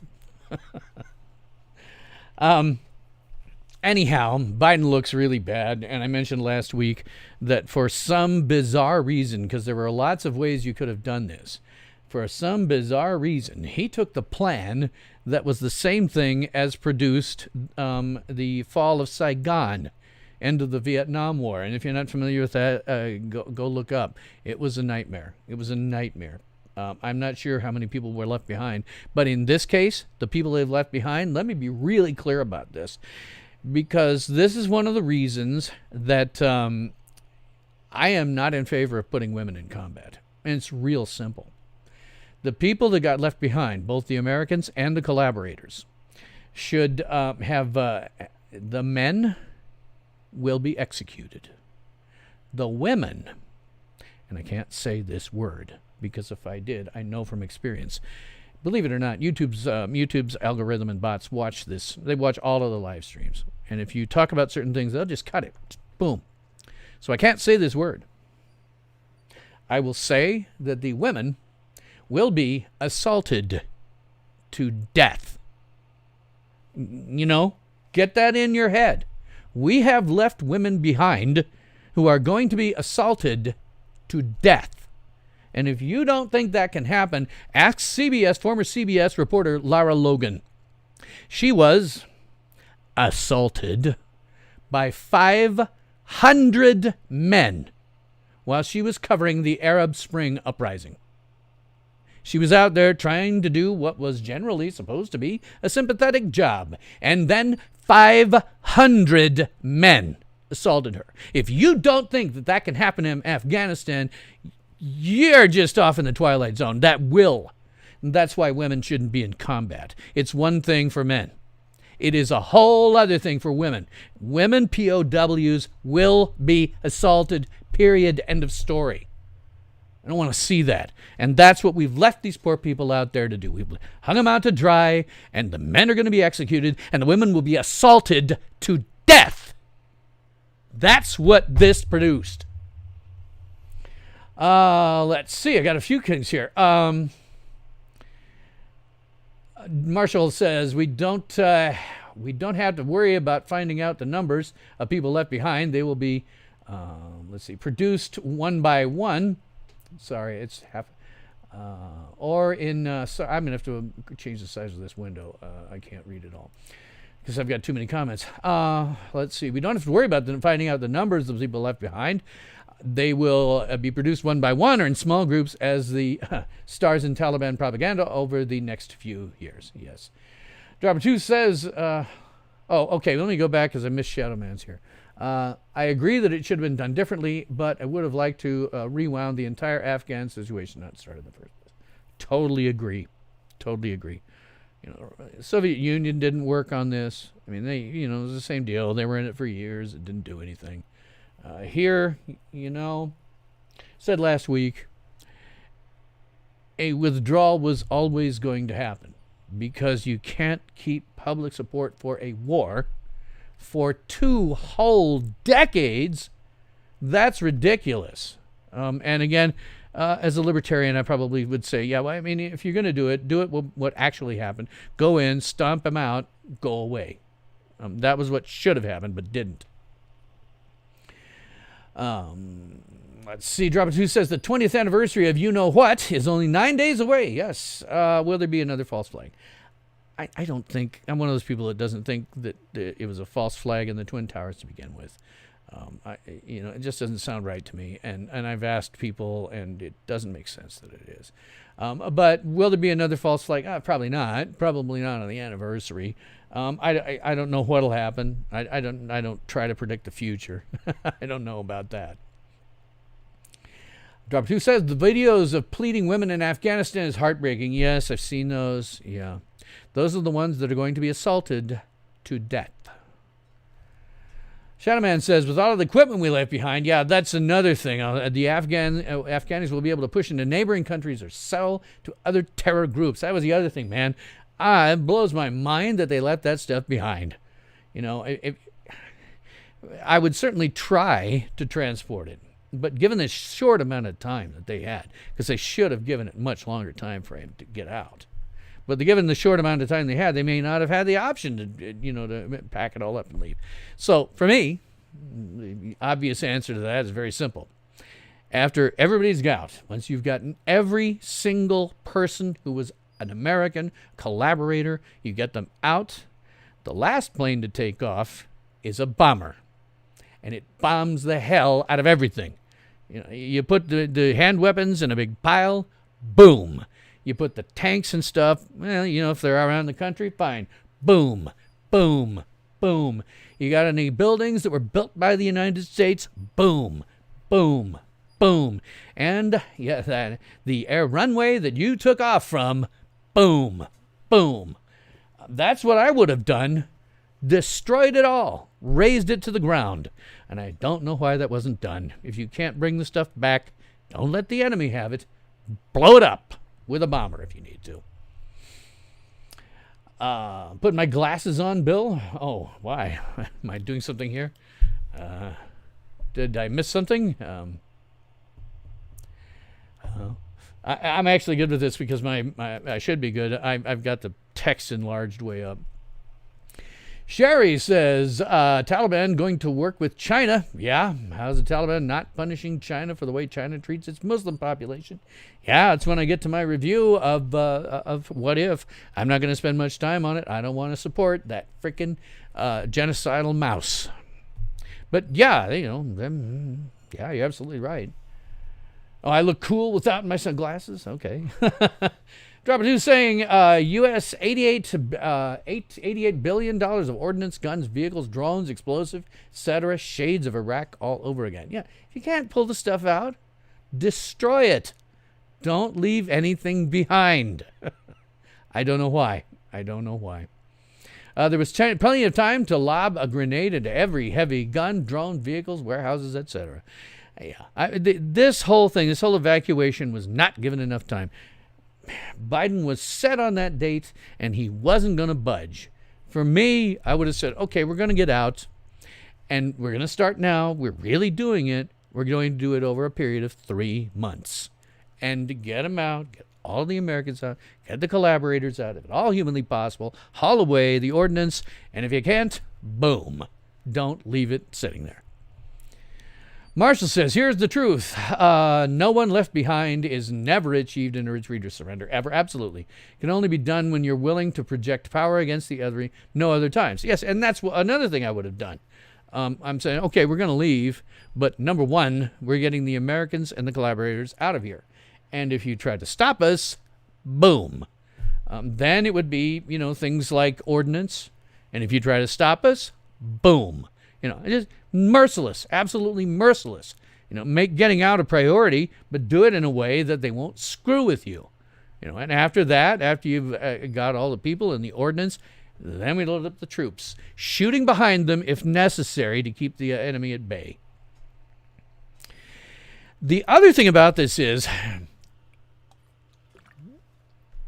the U.S. has, in fact, lost a fair amount of credibility around the world. In this, I'm only going to concentrate on one, which is the United Kingdom, the UK. I had read an off article, because the press doesn't cover it, that they were very down on the U.S. in the Parliament. So I turned on some videos. They're all over YouTube. Of the UK Parliament in session. They took about 7 hours debating this entire subject. But I watched that, I turned it on, and I watched those, and oh my God, if you're familiar with the House of Commons, which is their lower house, they have the House of Commons, which is made up of commoners, and then the House of Lords, which is made up of the aristocracy. But the House of Commons can get very, very raucous. It's not like our, House of Representatives, which is kind of the analog. It's not like that. It's not like, don't interrupt, don't do this, don't do that. Oh, it gets raucous. If they don't like what you had to say, they will boo. If they do like it, they will cheer. You're required to allow some interruptions when you're talking. They had the Prime Minister on there. Oh, man, was he getting it from all sides. It was rather amazing, but it was all a question of this is a horrible thing. The United States has turned tail and run on us and left us holding the bag. Let's see. Drop Truth says, who's calling the shots since Sherry says since Biden is brain dead? I couldn't tell you that. I have close family members who suffer from dementia, and it's so obvious. It's just so obvious that he's having problems with probably Alzheimer's. I don't want to, say that and he's got anything in particular. I'm not a doctor, but looking at him, it's like, okay, I see the same symptoms as I see in family members. As to who's running things, I have no idea. I hope they 25th him, or he resigns, which would be a better option. But Drop 2 says the U.S. destroyed their ordnance and vehicles after the debacle of Vietnam. Yeah, I would have thought so. Yeah. Marshall says, all it would have taken are a couple of FAE bombs on 2 Taliban villages, fuel air explosives, yes. Then a credible threat. We have hundreds more. Back off. Yeah, you just have to be willing to be nasty. And we, as a country, we have generally problems with that. But when you're dealing with getting out, it'd be like, we're going to leave. Just don't screw with us. And if you do, we'll kill you. That simple. But anyway, the Prime Minister really got hammered by everybody in the House of Commons. And most of the House was like, okay, U.S. has left us holding the bag, but we still want to stay there and do the mission that we wanted to do. And now we've got to get our people out, but we need to stay there. And the man is amazing. The Boris, I've forgotten the PM's name, but he kept coming back over and over to the same thing, over and over. It's impossible. We don't have the money. The U.S. was footing the bill. I've talked to our NATO allies. We don't have the money to continue. We must leave. And everybody be like, no, we got to stay. You say, no, we can't. We don't have the money and resources. Oh, we got to stay. No, it's impossible. The U.S. left. We're done. It's over. The fact that so many people, so many of the MPs, members of Parliament, so many of the MPs are like, no, we got to stay, and unwilling to accept the obvious reality that they can't, that it is literally impossible, tells me that apparently there are so many countries around the world that are so used to Team America World Police that when we're not there, they don't understand just how much we've been spending. They don't understand that without us, they can't survive in an area. But in any case, Parliament was pissed at the U.S. And probably rightly so. We just left on them. We just got up and left. We barely gave them any notice, not even our allies. That's going to screw us up long term. It's going to screw us up with enemies. It's going to screw us up with allies. This is not a good thing from that perspective. Drop of Truth says the same puppeteers that control both sides of the political spectrum. Speaking to Sherry, puppets changed with the puppeteers. Did I miss something from Sherry? Oh, okay. I'll let it go. Shadow Man says the point was to maintain the war, preserve the revenue stream, never to win. It's very possible. I don't know. It's hard for me to judge. I'm not in there. I get the impression that we just aren't producing leaders the way we did. Now, I'm not calling any given general out. I don't have the experience. I don't know them. What I can say is I don't see any Eisenhowers here. I don't see any Pattons. I don't see any MacArthurs. I don't see any, what's his name, Montgomery? Yeah, Montgomery. I don't see any of those guys. I see people who, I don't know if they make the right decisions or not, or even if they are wanting to win, if they have the stuff to win. I don't see anything like what we had in World War II. Thank you for the explanation. You missed Trump. Yeah. I'm a libertarian. I would obviously prefer to have a libertarian in office, but, Trump was fine from my perspective. I spent a lot of time on this show in his administration, not defending him because I really wanted to, but because I felt compelled to, because the press lied and lied and lied and lied and lied and lied and lied about him. Nothing you see in the press is real. Nothing. Drop Tooth asks, where's the CIA's heroin budget coming from now? Stolen Bitcoin assets? No idea. Jeanette says, is it silly of me to wonder if the plan was to give the Taliban all the weapons in trade for we know not what? Maybe, I don't know. We got a lot of incompetence there. The fact that somebody, I said it last week, the fact that somebody slipped, because the military and stuff always has plans. They have plans for things that would probably never happen, and I'm sure that they had multiple plans about how to do this. Why they handed Biden, because I think that's all he does, he's just like, he's like that guy in, like the governor in Blazing Saddles, What am I signing? The William J. Lepetamine gambling casino for the criminally insane. Oh, okay. I think he's kind of like that. So somebody slipped him the plan that would result in the fall of Saigon or worse. Whose plan was that, and why did it get put in his hands? I mean, what general thought? I can't imagine. Eisenhower, Patton, MacArthur, would they do this? No. I don't know who slipped him that plan, but it was a horrible one. Marshall says, not just Parliament. Yes, France, Germany, Australia, Canada, hell, even the Japanese have lost any trust that existed with the U.S., at least while the current admin is power. Yes, absolutely. Wasn't just the, I didn't mean to even indicate it was just the British. Those were just the ones I watched. Man, 7 hours of them being really, really, really pissed and then debating about what to do about it. The prime minister saying, we can't stay there. The U.S. left. All that money that they were footing the bill for is gone. We can't stay there. And the Brits were like, we want to stay there, just blah, blah, blah. No, we can't. It's impossible. We could get all the other NATO allies, and we still don't have the money. They were relying on the U.S. Again, not to say that I necessarily think we should have been there at this point. I don't think we should have been there longer than it took to stamp out some terrorists. But we did, in doing what we did, as Marshall says, a whole bunch of countries around the world completely lost faith in the U.S. And it will bite us, particularly with the current administration. I don't know what'll happen after that. I don't know. Drop2 says, sorry, Sherry, but Trump was also a puppet. He was the one who pushed Operation Warp Speed, vax everyone. I don't know how much of that is. I mean, all I know is that his policies, while not ones that I as a libertarian would necessarily agree with, they certainly got the country going in a way that was the right direction. It was a good trajectory. Yes, Drop of Truth, World War I and World War II were declared wars. The last declared war that the United States has had is World War II. We have not had a declared war since.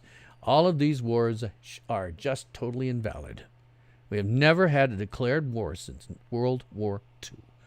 All of the military adventures we are doing right now are extra-constitutional. The only time that we are supposed to deploy forces is once Congress, their power under the Constitution, not the president's, but Congress has declared war. Hasn't happened since 1941. Marshall says, and now get ready for the invasion of Taiwan. Yes, they're going to do that. Absolutely. They're going to invade Taiwan. There goes their computer chips, a lot of pharma, and a lot of big tech to the CCP. I would love, if I had the money and wherewithal, to open up a company that makes chips.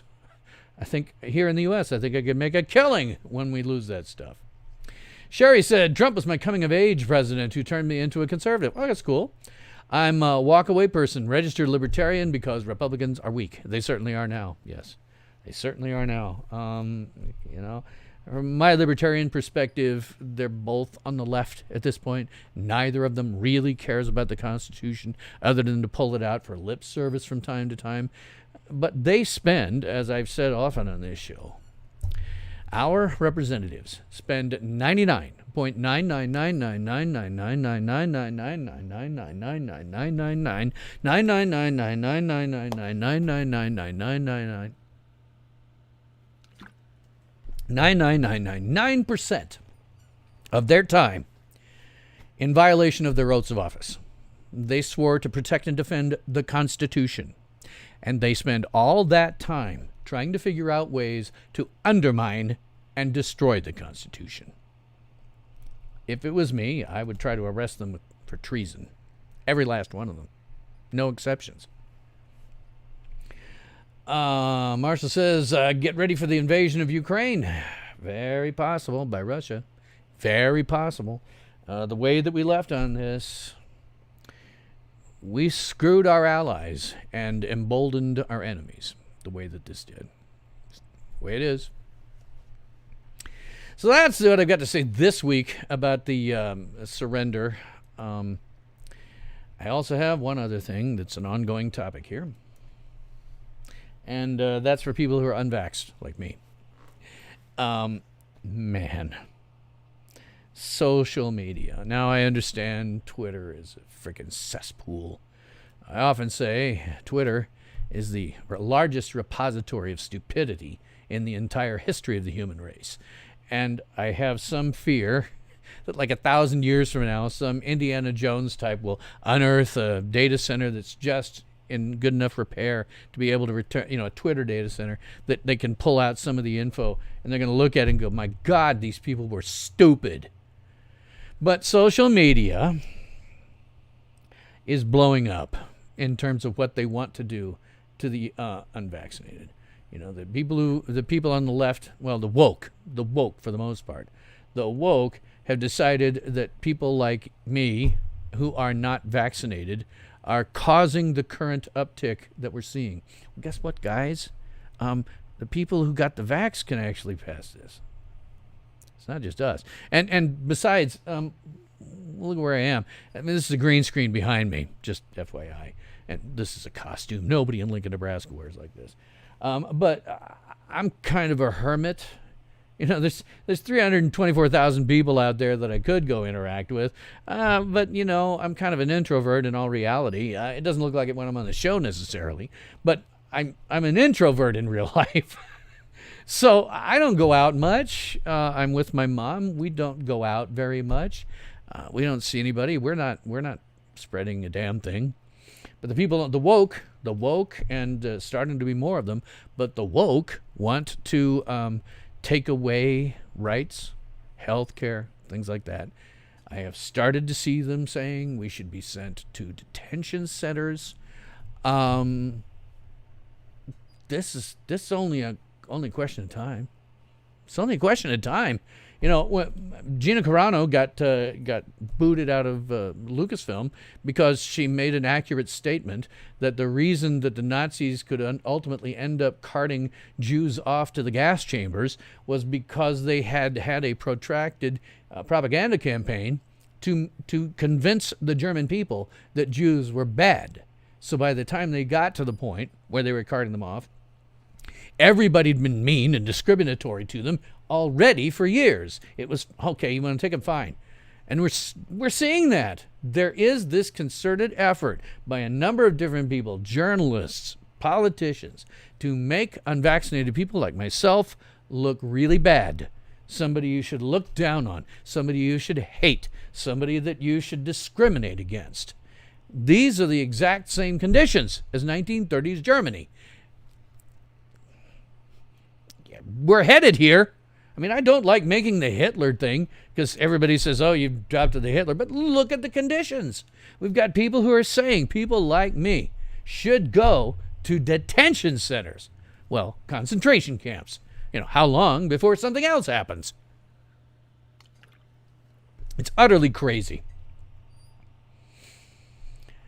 Let's see. Marshall Drop 2 says purifying silicon for computer chips is outrageously expensive and difficult. I know, yeah. Not impossible to do in the U.S. or Australia labs, though just expensive. Well, the thing is, if you cut off from your supply, that would seriously impact things like, people's being able to buy phones every 2 years. It might be worth it to set it up. If I had a bunch of money and the right expertise working for me, it might be worth it, and better than being completely cut off. Jeanette says we're screwed, us unvaxxed. So I don't know necessarily that we're screwed, but it's very, very, very worrying to me. Shadowman says, I thought you'd not fallen for the gene therapy shot. No, I have not, and I will tell you, there's one circumstance under which I would do it. No, you know what? I'm not going to tell you. There is a circumstance under which I would do it, but it's kind of personal, and I don't want to get into that. Marshall says, go look up the 10 steps to genocide. Yes, I've seen that. The woke are up to number 4 on the list. Yeah, this looks like 1930s Germany. Let's see. Sherry says that seems impossible. How can unvaccinated cause the variants? When the unvaccinated get the unknown virus of unknown origin, they're better off than the vaccinated. Yes. Oh, it's all ridiculous. And when I did the stats for Lancaster County, we had a spike, and I don't know what that means, because they don't break it down in terms of variants or whether the person was vaccinated who got it or not. All I know is that people who are vaccinated can still get it. What's the frickin' point? Anyhow, let me go back because I lost where I got. It's just a propaganda campaign to make us look really, really, really bad. And it's working. It's working very well. Shadowman says, I already had the unknown virus of unspecified origin. I guarantee that my natural immunity is superior to any vaccine. Absolutely. Also, only the vaxxed are the source of the vaccine-resistant mutations. Yes. Except the woke are going around saying, no, no, no. Everybody who has gotten it is unvaxxed. Well, that's a lie. That's a propaganda campaign. It's number 4 or liar on the list of steps to genocide. Shadowman says, I'll probably leave my job if it gets bad. I know. Okay. I see a chiropractor because with this lower back arthritis and stuff, I tend to get the most relief that way. The chiropractor I see has a child who is graduating high school this year, wants to be a nurse. But the thing is, University of Nebraska at Lincoln isn't teaching a damn thing. I know exactly what's going on in there, and their attempts to do, this during the virus have been pointless. I wouldn't go to school there right now. You're not going to learn anything. You're just going to spend a crap load of money and not learn anything. And beyond that, well, this individual's kid would have to get the vax at some point and doesn't really want to. My chiropractor hasn't gotten it. Let's see. Drop 2 says, a hermit's life is a safe and sane one. Yeah. Woke collectivism demands the elimination of individual thought. Orwell, quote, in time of deceit, telling the truth is a revolutionary act. Yeah. Sherry says, I did get vaccinated, but I believe it's only a personal choice. Again, I have no problem if you get vaxxed. I just don't want it something that government mandates. If you want to get a vax, fine. If I don't want to, fine. We can live together. Jeanette says, I already changed jobs over the mask mandate. Current boss won't vax either, so I think your job is safe. Awesome, that's great.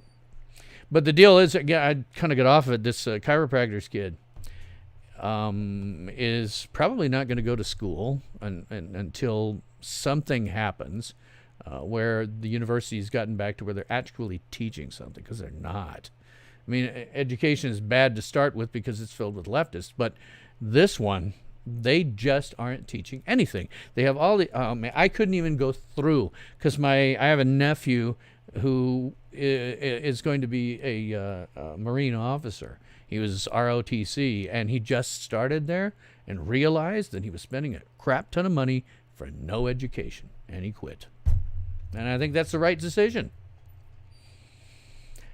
Drop of Truth says, the only variant is propaganda. I don't know. I mean, it's a flu-like virus. It can certainly, change, but I think there's a lot of propaganda going on with it, regardless of whether it exists or not. Marshall says, yes, variants can happen from unvaxxed and vaxxed. That's true. It's a function of mutational probabilities, not necessarily antibody presence. Yes, because the things mutate all the time. Sherry says, we all probably had the China virus in 2019. Anyway, I don't know. Maybe. I don't know. Drop 2 says, just like influenza. Yep, it mutates. Yep, it's a variant of that meta strain. Yeah, I mean, it's probably variants out there, no question. Stuff mutates all the time. But in my case, do you destroy your entire economy in a city? Send thousands of people, maybe tens of thousands, out of 324,000 into the poorhouse, not able to pay their rent, not able to buy food, insufficient quantities to eat, getting them on the dole, so taxpayers ultimately have to pay for it, or just goes on that giant fire of our public debt that will never be repaid. Was it worth ruining our economy, destroying lives and fortunes over a number of people who have died that is less than, just slightly more than half the number of people who died of heart disease in only 1 year. It's not. They should never have destroyed things like that. Not here. Shadowman says, you had it in December of 2019. Yeah, and you're good. Marshall says, an interesting tidbit, vax hesitance is up in two oddball groups, PhDs and blacks. The most educated ones and the ones who have been screwed occasionally by government probably don't trust this. Shadowman says it's going to be annual. The problem is the mandatory vax element boosters are coming. Oh, it's not coming. I was talking to my chiropractor about it, and he's got a patient that was already going to get a booster shot here in Lincoln, Nebraska. Sherry says, I'm not going to get the boosters. Yeah, it's fine with me. Get it or not, I don't care. I'm not, but again, it's for me. It's because my doctor said, wait a minute, you're on like 8 different life-saving medications. We don't really know what the general efficacy is in a large population. We don't really know what the side effects are. Could be that you get a negative interaction with one, or I'm on a freaking cocktail. So that includes blacks with PhDs, Shadowman says, yeah. But there's a couple of other things with regards to this. You may know the podcaster Joe Rogan. He got it, and I don't know exactly what he took. I'd have to go and look it up. But he took sort of a cocktail of medication, fine after 3 days. And the really troubling part of that for me is, on social media, I spend more time on Twitter these days than anything else. I'm trying to find the right platform to actually market this show and get more eyes. But I'm on Twitter a little bit more, and man, are the woke pissed. The woke are the worst. They're just the worst. They think that the only people who are not getting vaxxed are conservatives. And they want conservatives dead. They are hideous, disgusting individuals. I don't care whether you agree with somebody's politics or not. Wishing them dead is horrifying. I mean, the only people I want dead are somebody. I don't even want people like that dimwit dead. I just want him put in a position where he's either got to change his behavior or leave town to find someone that will actually sell him food and gas. But do I want him to die a death from a disease? No, I do not. Do I want to kill the woke because of a disease? No, I don't. I want to run rings around them intellectually and call them names and, let them know what they actually are. But when you're down to the point where you're saying, damn, I wish he'd died, you are one sick, twisted individual. You have lost your humanity. It's just about that simple. You've lost your humanity. And it's so incredibly, there's so many of them. They were like, ha ha, he didn't get vaxxed, he's going to die, ha ha ha. What? He's okay? Damn, I wanted him to die. They're horrible, completely lost their humanity. It's terrifying. Let's see. Drop 2 says, Big Pharma needs it. Addicts boost their profits. I don't think this is necessarily addictive, but they certainly made a ton of money and are continuing to. Drop 2 says, Joe Rogan began as an actor. Why do such people think he ever stopped being such? Well, of course he is to some extent. I mean, I always like to be truthful about it. There is an element of performance in what I'm doing. I do things with my voice. If you heard me in real life, I wouldn't quite sound like this. I always try to do a general American accent rather than my own native Midwestern accent. I have a green screen behind me. I have lights at 45-degree angles and a key light in front of me. Got a camera, but I'm not acting. Right now I'm just totally talking off the top of my head. Sometimes I have lengthy prepared notes and sometimes I don't. And I'm wearing a costume. But am I acting when I get emotional? When I'm acting when no, I'm not. But I'm sure Joe Rogan has to do that to some extent. There's always going to be an element of theatricality about it. Sherry says, my 32-year-old son had a freak heart attack. Oh, my God, sorry to hear that. Due to a hereditary issue, so he's not getting vaccination. I gave him the unknown virus of unspecified origin in December, so he's fine. Yeah. Shadow Man says, how will they handle conservatives who are people of color? There are lots more than the media wants to admit. I think about the only thing that's stopping them, I mentioned this last week, about the only thing that's really stopping them is optics. If there is the percentage of black people that haven't been vaxxed is actually very high. And if you were going to cart us all off, it would look like you're carting off black people mostly. Drop 2 says, smart move, Sherry. Parents must protect their children, whatever their age, yeah. I'm a broadcaster. I wouldn't go that far. I've been doing this for several years, and I just learned some of the ways to do better production values. I don't really think of myself as a broadcaster. I'm a loudmouth with some opinions. I don't necessarily think I'm a broadcaster. Wait, if somebody wants to hire me to talk and give me real money, then I'd be a broadcaster. But I'm not making anything off of this. Just look at my views, Of course, we got probably virus passports coming. We've already started that in New York City, Los Angeles. You freaking cowards. You should never have done that. Let's see. Sherry says, are you saying that it's not your real couch? Disappointed. What's in my green screen right now is the interior of a cabin that is on the ranch land that my family still owns out in Veritas, South Dakota. I like to go there whenever I can. It is so far away from anything like civilization. It's ruts to the nearest gravel road, about 2 miles. Then it is another 40 miles on gravel road till you get to a paved road, and another 10 miles or so to there to Wall, South Dakota. Population about 1,000, except they have lots and lots of tourism in the summer.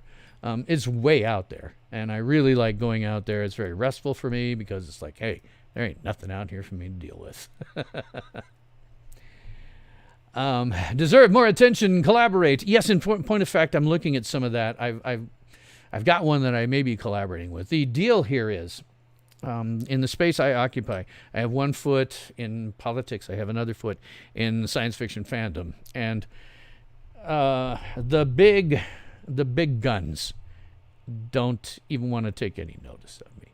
I think what I'm doing, and I've talked about it with one individual, I think what we need to do is some of us smaller people get together, do streams together and stuff like that, and screw these big guys. They're not going to pay any attention to me.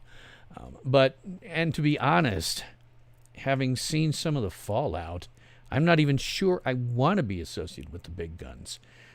There have been 2 now very nasty fallouts between various people in those big guns, such that at least one of them, Mecha Random 42, is now losing has lost the income. One day she was big, and then this fallout happened that I don't even quite understand between some of the big guys, and poof, they cut her loose, called her names, denigrated her. Now she's lost most of her income. They do this a lot. It's this infighting, and I'm kind of like, well, I'd like to be bigger, but by the same token, I'd have to be very, very, very careful who I associate with. But there is one individual that I'm looking at, and there may be more that we can talk to at the same time. It's cozy. Yes, I love the place. I love the place, and it is. You're absolutely right. So that's the interior of that. The last time I was out there, I took that picture. Social credit score, system like that, a Black Mirror episode, and of course, China Today. That is certainly a possibility at this point. The problem, as I've said over and over, we willingly, in fact, gleefully, most people, not me, but and probably most of my audience, but a lot of people just gave total control of their bodies to government. It's been sort of a long time coming, right? First, you had in early part of the last century, prohibition of certain types of drugs, prohibition of alcohol that was eventually repealed. Say no to drugs. In my day, telling everybody that marijuana is a gateway drug to heroin, and you're gonna if you do that, you're dead, and stuff like that. So it's been this long-term progression of let's give more and more control over our bodies to government, to the point where we now have something where they can blow it all out of proportion, and then we just say, here you go, you own me, because that's what it means. If you give over control of your body to anyone, you're their slave. It's just that simple. Shadowman says, yes, that's a ticket, Bill. I think you should get some of the older guys and do a panel. And there's one that I'm looking at. I don't want to mention anything, but we've talked about it, yeah. He's definitely smaller than me, but that's no problem. His main problem is, and I push him on social media. On Twitter, I push him from time to time. You may see me do it. He's had serious health problems, all kinds of other stuff. He's constantly just short of cash. He can barely live. He's lived out of his car, stuff like that. But yeah, looking at somebody smaller. You join me, Shadow Man? Okay. Let's talk about it. I don't know your email, but if you want to send me something at SYL Ranch at sylranch.tv, we can talk about it. Would I like to interview on a stream you mod for? Sure. I'll take any of the publicity. Absolutely. Yeah. Draba2 says the popular YouTube people are mere ranting. And focus on rage reviews. Yeah, exactly. Yeah. Outrage reviews, like you say. Yeah. Rage reviews works too. Yeah, Jeanette. Absolutely. Yeah. That's probably all I got to say about that. Is just watching this progression is frightening to me. As somebody who would be part of the final solution, it's very frightening to me. And I just look and I go, man, this has been an extremely successful propaganda campaign. I've said it before. I think this whole thing around the unspecified virus of unknown origin was mostly overblown and propagandized because they could say it's all Trump's fault. They weren't able to get him any other way during his presidency. Couldn't impeach him, couldn't get him on this, couldn't get him on that because it was all nonsense. And so I think they said, oh, okay, we've got this thing going on and it is spreading a lot of places, is causing some deaths. Let's say that Trump is responsible for 500,000 or more deaths. And they were very, very successful. And now it was a very successful propaganda campaign. And now it's just like, okay. We get this now. We get this. We get it. We can get people to totally give away control of their bodies, become slaves. We can do it. And they're doing it. Drop2 says, latest What If episode was dreadful. I'm going to talk about that. Yeah, 50 years of Doctor Strange comics. Yeah, I saw it. You said they plagiarized The Tempest. Yep. Speaking of which, I don't have a hell of a lot else to say about the final solution. I'll have more to say as time goes on, and we see how it plays out. But I look at it and, geez, this looks just like 1930s Germany. It's frightening. So I do have some reviews to do today. I should also chat about computing. Shadow Man, tune in. Cool. Yeah, that'd be great. Cool. Yeah. All right, I'm going to do some reviews of Stargirl, Lower Decks, and fairly briefly, What If, because I don't want to support the genocidal mouse to whom that property belongs. But I can't not do it. It's big. So, my introduction usually, as always, unlike most reviewers, I don't sit down and rehash the plot, pausing to say what I liked or didn't like. Generally, I haven't been able to do one in forever because of political stuff and health stuff and other stuff. I usually like to do long-form reviews where I go into just about every aspect of the filmmaking, from the performances, acting, direction, cinematography, lighting, costumes, all of it. Because a long time ago, in a galaxy far, far away, I was once an actor. And so it's one of those deals where once you've got it in your system, you can't not look at something and start breaking it down. Okay, I have a feeling this way in this moment. Why do I have that? What is contributing to making that? It isn't just an effective performance, it's lighting, it's, cinematography, it's everything, it's costumes, so I like to break that stuff down.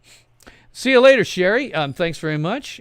Feel free I'm here every Thursday, so feel free to come. So anyway, but in any case, I don't sit and rehash the plot. Too many people do that. My general feeling is, if you're going to stay on for this part, you either saw it or you don't care if it's spoiled for you. But as always, we should probably issue a... Spoiler alert. Spoiler alert. All hands, prepare for incoming spoilers. Yes, it is a spoiler alert, and that is because I am a secret master of fandom. That means the fandom is strong with me. This isn't actually a boast or a brag. This is, unfortunately, where you find yourself after you've watched, read, and listened to over 100 years worth of science fiction. But the problem with secret masters of fandom is that we're cursed. We cannot see the new stuff without seeing the century that came before, and you find out there's not that much that's original, and sometimes it'll then interfere with your ability to enjoy things. But I don't do outrage reviews because there's a lot of reviewers. Oh, God, I'm really noticing it now with some of this stuff that I review. There's a lot of reviewers who do outrage reviews. They're actors. They're portraying outrage, unlike me, where if I get mad, it's just because the spirit moved me. But they're portraying outrage because outrage sells. They found that out after The Last Jedi. They tend to hate everything with a knee-jerk reflex just because their viewers want to see them hate things. But this kind of causes a weird feedback loop between fans and popular reviewers where ultimately nobody likes anything. But I don't do that. If I like something, I'll say why. If I dislike it, I'll say why. But I don't do outrage. Unlike the other reviewers, I am the adult in this particular room. So, let me talk, I guess, about Stargirl first. That was kind of weird. They had these two supervillains that they dealt with last year and put in prison. By the way, just a bit of a side here I'm going to do, because I often say, you know, with a show like this that's based in Nebraska, Blue Valley, Nebraska, I think about the only thing I can bring as a reviewer that somebody else isn't saying is, are they getting that right? For a couple of weeks, I've been meaning to locate it within Nebraska to see if what the environment of that town looks normal. Because it doesn't on the surface. There may be some places that have a lot of trees like that, but on the surface it doesn't look right. Nebraska is flat. We don't have many bodies of water. We don't really have any lakes at all. Like here in the city, our main lake, it's man-made, and you don't swim in it. But there's some, but they're not very large. We have some rivers that have trees around it. For the most part, it's flat with a lot of grass. It's a natural prairie for a reason. Not much grows here. Lots of grass, a few crops. So when I see all this stuff, I go, it doesn't look right. If I geolocate it, because they've done it on the show, it isn't even hard. I just have to go back and find the pictures and go, well, okay, put it on the map. Where is it? But I haven't had time to for a number of reasons. I don't remember where I was going with that now. I was off. Oh, yeah. They sent these guys to prison. Okay, the only prison in Nebraska is the Nebraska State Penitentiary in Lincoln. The way that they've geolocated Blue Valley, just from what I've seen on the map, just in general, is dead center of the state.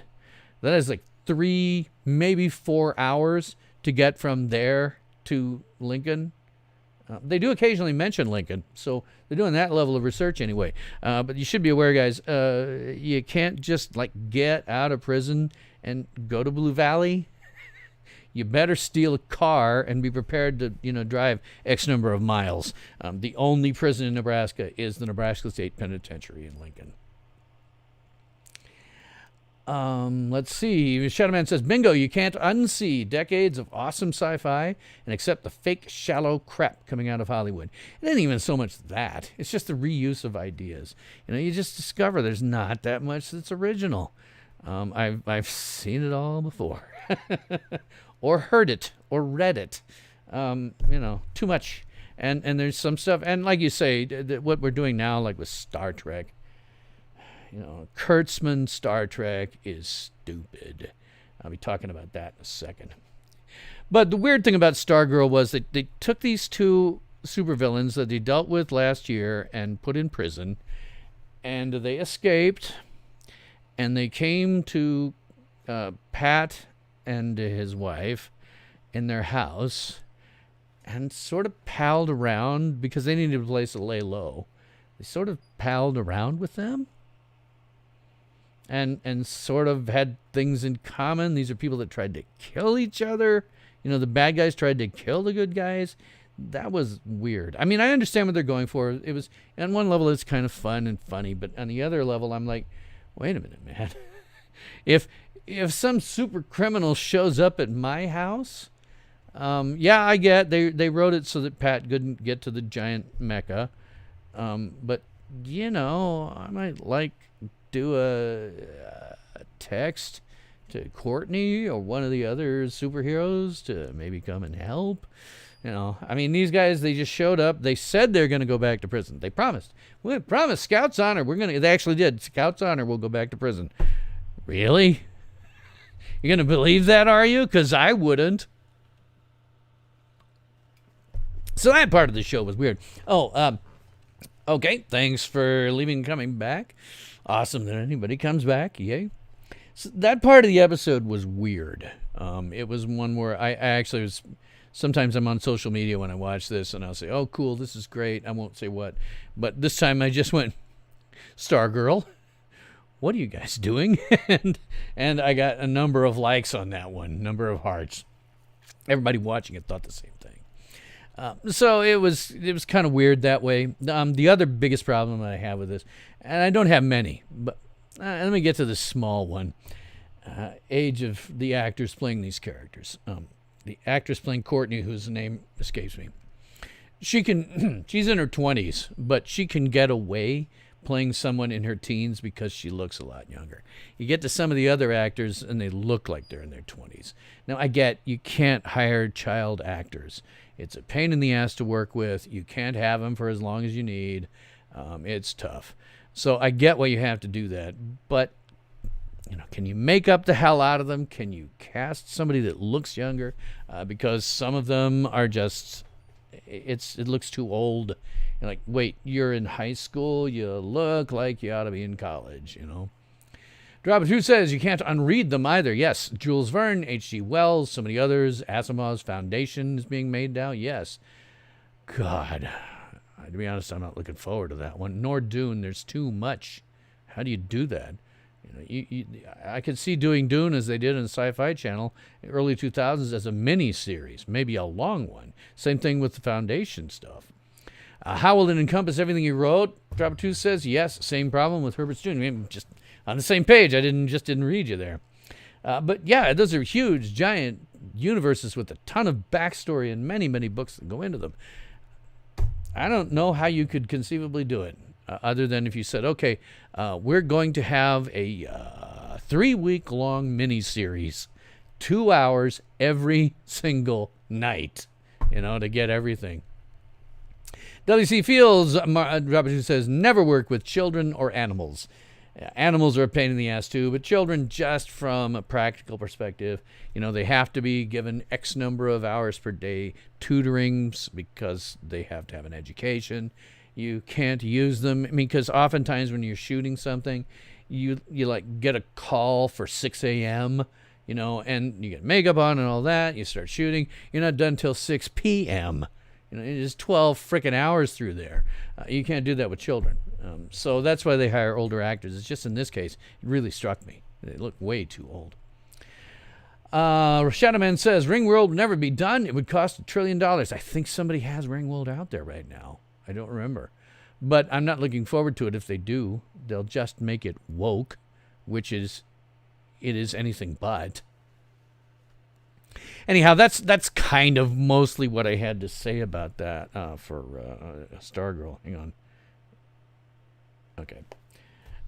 Because I don't actually want to get on too much with this. Drop Who says, this year's Dune is only half of the first book. Yeah, the sequel will make the Zendaya character the main focus. Yeah, I'd have to do multiple movies. It's so big. So big. Drop 2 says that's why twins are used for child actors. Yes, the Olsen twins are probably the most famous. Yeah.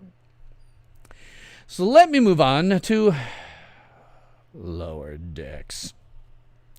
Lower Deck said something today that I was very worried about. I'd read about it in advance. Regular viewers know this. There is a date that I consider more important. There's actually a specific date and time that I consider more important than my birthday. You see, my contention is, and somebody out there ought to do research on this, my contention is that children don't achieve sapience, not sentience, but sapience until they're 2, maybe 3 years old. They're born with sentience, which is self-awareness. But there's a difference between sentience and sapience. A sentient being could conceivably be certain types of animals, right? No intelligence to speak of, but self-aware. Sapience is a whole other thing. It is essentially being aware of your self-awareness. It is the point at which you can really say, I think, therefore I am. I'm aware of my self-awareness. And so when you get into, when you get into the date that I think is really important, it is the date, the exact moment. I don't have it right with me, but the exact moment that I believe I achieved sapience. And that was in the Star Trek episode, A Private Little War, and it was in 1967, by the way, and it's originally airing, and I was about 2. And it's the exact moment was when the Mugatu jumped off of the rock onto Kirk's back. That moment scared the hell out of me, and from then on, I think, therefore I am. I think that was the exact moment. It is a very important moment to me. So when I heard they were going to do Mugatus, or Mugatos, as they consistently called it, what they thought was the correct pronunciation, I was like, oh God, no. Please don't ruin the most important moment in my life for me, please. They didn't really ruin it. There were a couple of clever things in it. The fact that they were consistently mispronouncing Mugatu, because the reason it's called Mugatu is that wasn't what it was in the script. It was the fact that DeForest Kelley, who had a line about it, mispronounced it. I think it was supposed to be Gamato, but he pronounced it Mugatu, and so that's the way it stuck. So they had a joke about a running gag about mispronouncing and stuff like that. Drop of Truth says the study has been done. Oh, cool. Children only achieve individuality when they're 2 years old. It's why they go through the terrible twos, mine, etc. Yeah, I hadn't thought about that. Terrible twos makes perfect sense with that. God knows it's terrible. I had 2 of them. So cool. I'm right. Yay. Anyway, they had that running gag. And the thing is, I've said it a million times about this show. What I really look for in this show, because it is a comedy, I look for it to be funny. And it's not funny. I mean, even that joke, running gag, I did not find funny. And the whole show, I didn't smile once. I never do. But this is another episode where I just didn't smile once. It was, last episode, it was quip. It was quip. Other Star Trek reference, quip. This one, it went back to normal. Star Trek reference, quip. Star Trek reference, quip. Star Trek reference, quip. And as always, I've got to hand it to them because their Star Trek references are accurate. When the Ferengi are talking and stuff, that's all accurate. This was a cringe moment for me. I think it was Mariner said, "What are you, last outpost Ferengi?" I think the last outpost was the first episode that we saw the Ferengi, and they were very different looking than they were later. They got fleshed out better. But to mention it by name, oh God, please. Drop 2 says, until then, they believe that they're an intellectual extension of their parents. That's also why babies cry, can't see, or when they can't see or touch their parents. Yeah, that makes sense. That makes perfect sense. Yeah. I'm glad to be sort of right. Just because I know when it happened to me, precisely. I don't have the exact date and time, but it's on my calendar because I could figure it out. Okay, how many minutes from the beginning of the episode till that creature jumps on Kirk's back with the original cut, How many minutes would we have for commercials? Got to take that into account. Okay, so it would have been at this exact moment, on this exact day, at this exact time.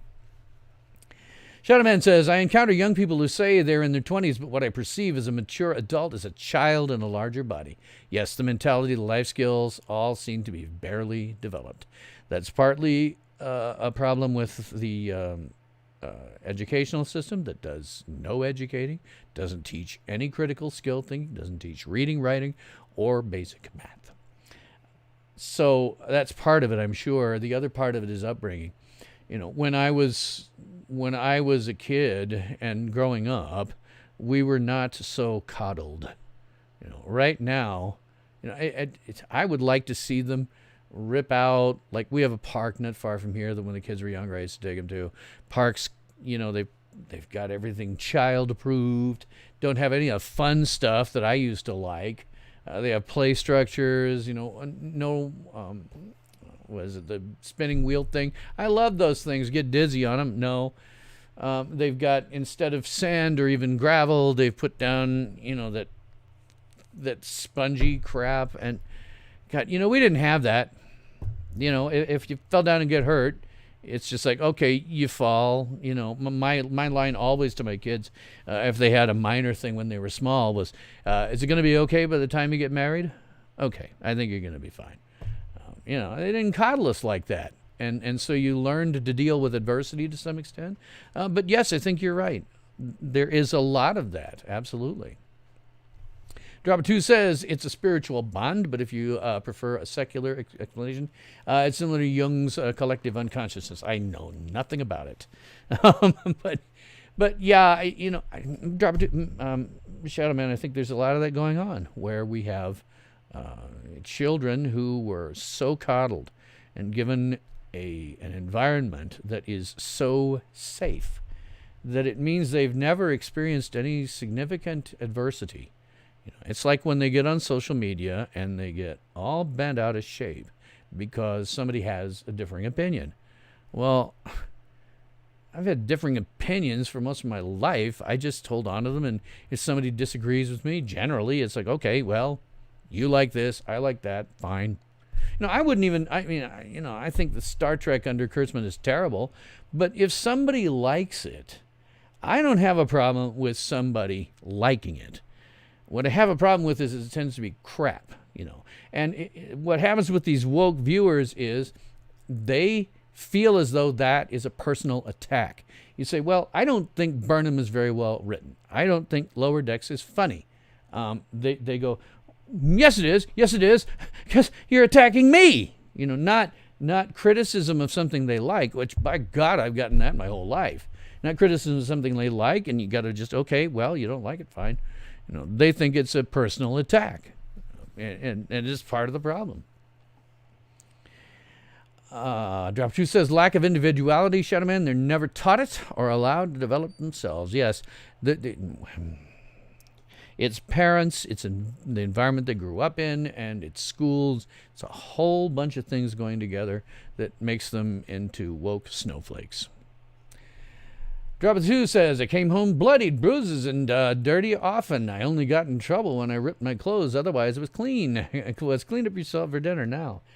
I still have, I think, let's see if I can find it. Yeah, there it is. I still have a scar here from when I accidentally cut myself almost to the bone. Did I go to the hospital or anything? No. We got some compression bandages, and I lived with it for a while. I will never forget there was a gravel road that I took all the time to go to one of my friend's house on a bike. Spun out of control, ripped all the skin off of this hand. I mean, literally, you could see the muscles. And embedded in that, of course, were pieces of gravel, small stones, dirt and everything. We go to the hospital? No. Just cleaned the hell out of it, which was painful. And, covered it up with, rolled it with bandages. And that was that. Just dealt with it, dealt with the pain. Shadowman says, to drop a truth, it's the parents. Yes, I think that's probably true. The parents were coddled and went through college just as the liberal bias was becoming entrenched in higher education, and they raised their children with little skill. Yes. Shadowman, Bactine, Mercurochrome, Band-Aids, and a hug from Mom was all I needed. Yeah, when I tore all the skin off my hand, I'm not even sure I got that. And, of course, I'll never forget when I had chicken pox and I went to see Star Trek the Motion Picture, and 4 showings exposed 800 people to the virus before there was any kind of thing. And eventually had to be picked up, taken home, because I was damn near falling down, and had to be taken home. And I knew that I was sick. And when my mom found I was sick, found out it was chicken pox, went to the doctor the next day, she had absolutely no sympathy whatsoever. It was, you idiot. You deserve to be sitting with calamine lotion over half your body. You exposed a bunch of people to a communicable virus. You deserve what you're getting. You know, that's the sort of thing. Do something stupid? Well, I guess the outcome is something that you're going to have to live with. Yeah, Jeanette says bumps and bangs are how we learn. Absolutely, yeah. Anyway, Lower Decks, just not funny, you know. They had all these Mugatus running around, and it was kind of interesting that way. The way that they dealt with the, actually getting things done, where they had a negotiation, where they, Boimler and what's his name were actually clever. They were actually smart. They said, okay, Ferengi, they like profits. What can we do to come up with, like they said, a cost-benefits analysis that's going to make it more profitable for the Ferengi to do the right thing as opposed to the wrong one? And because you're dealing with Ferengi, all they care about is money. We've established that. That, I thought, was very good. That was actually very Star Trek. It was a little on the humorous side, but it was still very Star Trek. It's much more Star Trek than they've ever gotten close to before. With the exception, there was one line in the last episode where Boimler was saying, it may not be as sexy as what you do with all the, zap guns and stuff, but it's still very Starfleet. I'm going to have to make a meme out of that one, because at least somebody, got. And you can see in this episode that one thing they did. Didn't find it funny, but I found it very Star Trek. It's, let's see what we can do to come to an arrangement, not a quick pull out the guns and shoot them.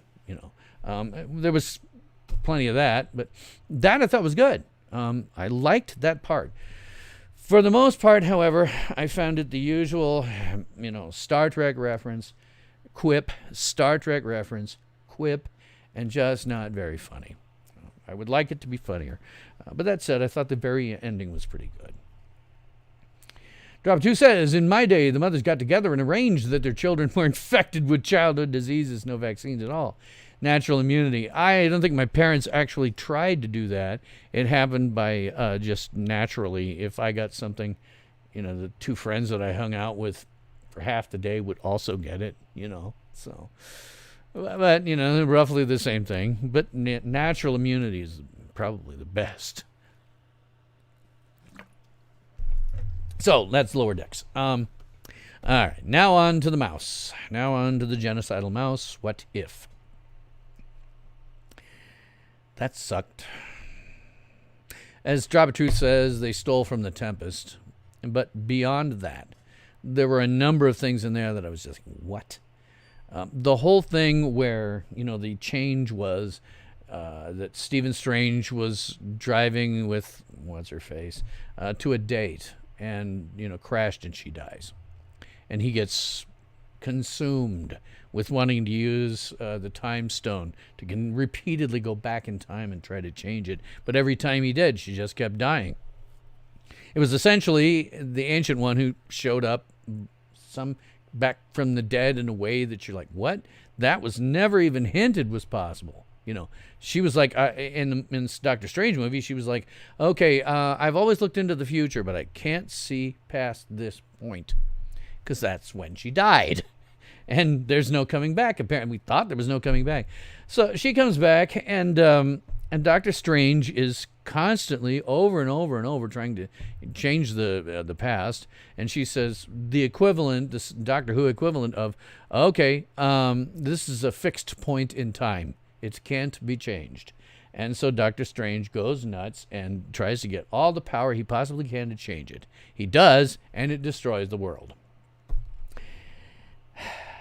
I had a problem with that right from the beginning because that woman whose name I forget, I'm sorry, that woman whose name I forget was a very secondary character in the Doctor Strange movie. I mean, they had a relationship that hinted on romance, but it was never really romantic that we ever saw. It certainly wasn't so romantic that, it's like when they did it right was Superman in 1978. Superman is very attached to Lois. When she dies, for him, it is a horrible thing that, okay, I'm going to go back in time and change things. With this, you're just like, what? She wasn't all that. We never saw her being all that important to him. Why would he do this? Just why? And again, there was stuff in there that was hard to figure out because the Ancient One had split Doctor Strange off into two people, one that wasn't going to go in the past and one that already had, and you're just kind of like scratching your head going, okay, how did that work? I mean, what? I understand what she did, but it sets up this weird time travel stuff that just isn't something you can resolve. You're just like, what? How? Who? What? Who knows? Rachel McAdams, yeah. I meant the character name, but yeah. Jeanette says, my mom actually made rule number 1. 1 person per hospital per day, and still gets invoked. Anyway, that was the main thing that I had with it was as somebody who has watched, read, and listened to over 100 years worth of science fiction, I usually in time travel stories spot the inconsistencies if they're there. It's like Back to the Future. If you want me to tell you about the weird inconsistencies there, because some of the time travel intimates some really nasty things for one person. But I can usually see when those have come. It's one of the reasons that I tended to like Doctor Who under the last showrunner before he just completely ran out of ideas. The whole thing with River Song in Doctor Who, I never thought that the two characters had all that much chemistry together, but the time travel part about it, you could tell that this had been planned and planned and planned and planned because there was very little, if any, inconsistencies or stuff that didn't make sense from time travel. Marshall says, in real life, brilliant introverts do not show their personal emotions that much, if at all. I thought it was pretty much on point. Okay. I was just looking at it and go, it was just never seen in the movie, so I'm not sure. But in any case, I was scratching my head and finally just gave up about that time travel thing. So that was a little problematic for me. But I don't want to talk too much about the mouse. In any case, I didn't think it was great. And this on top of, okay, first we have a gender swap. Then we had, a race swap. I've forgotten what the other ones were, but we're all sort of ticking these woke boxes now.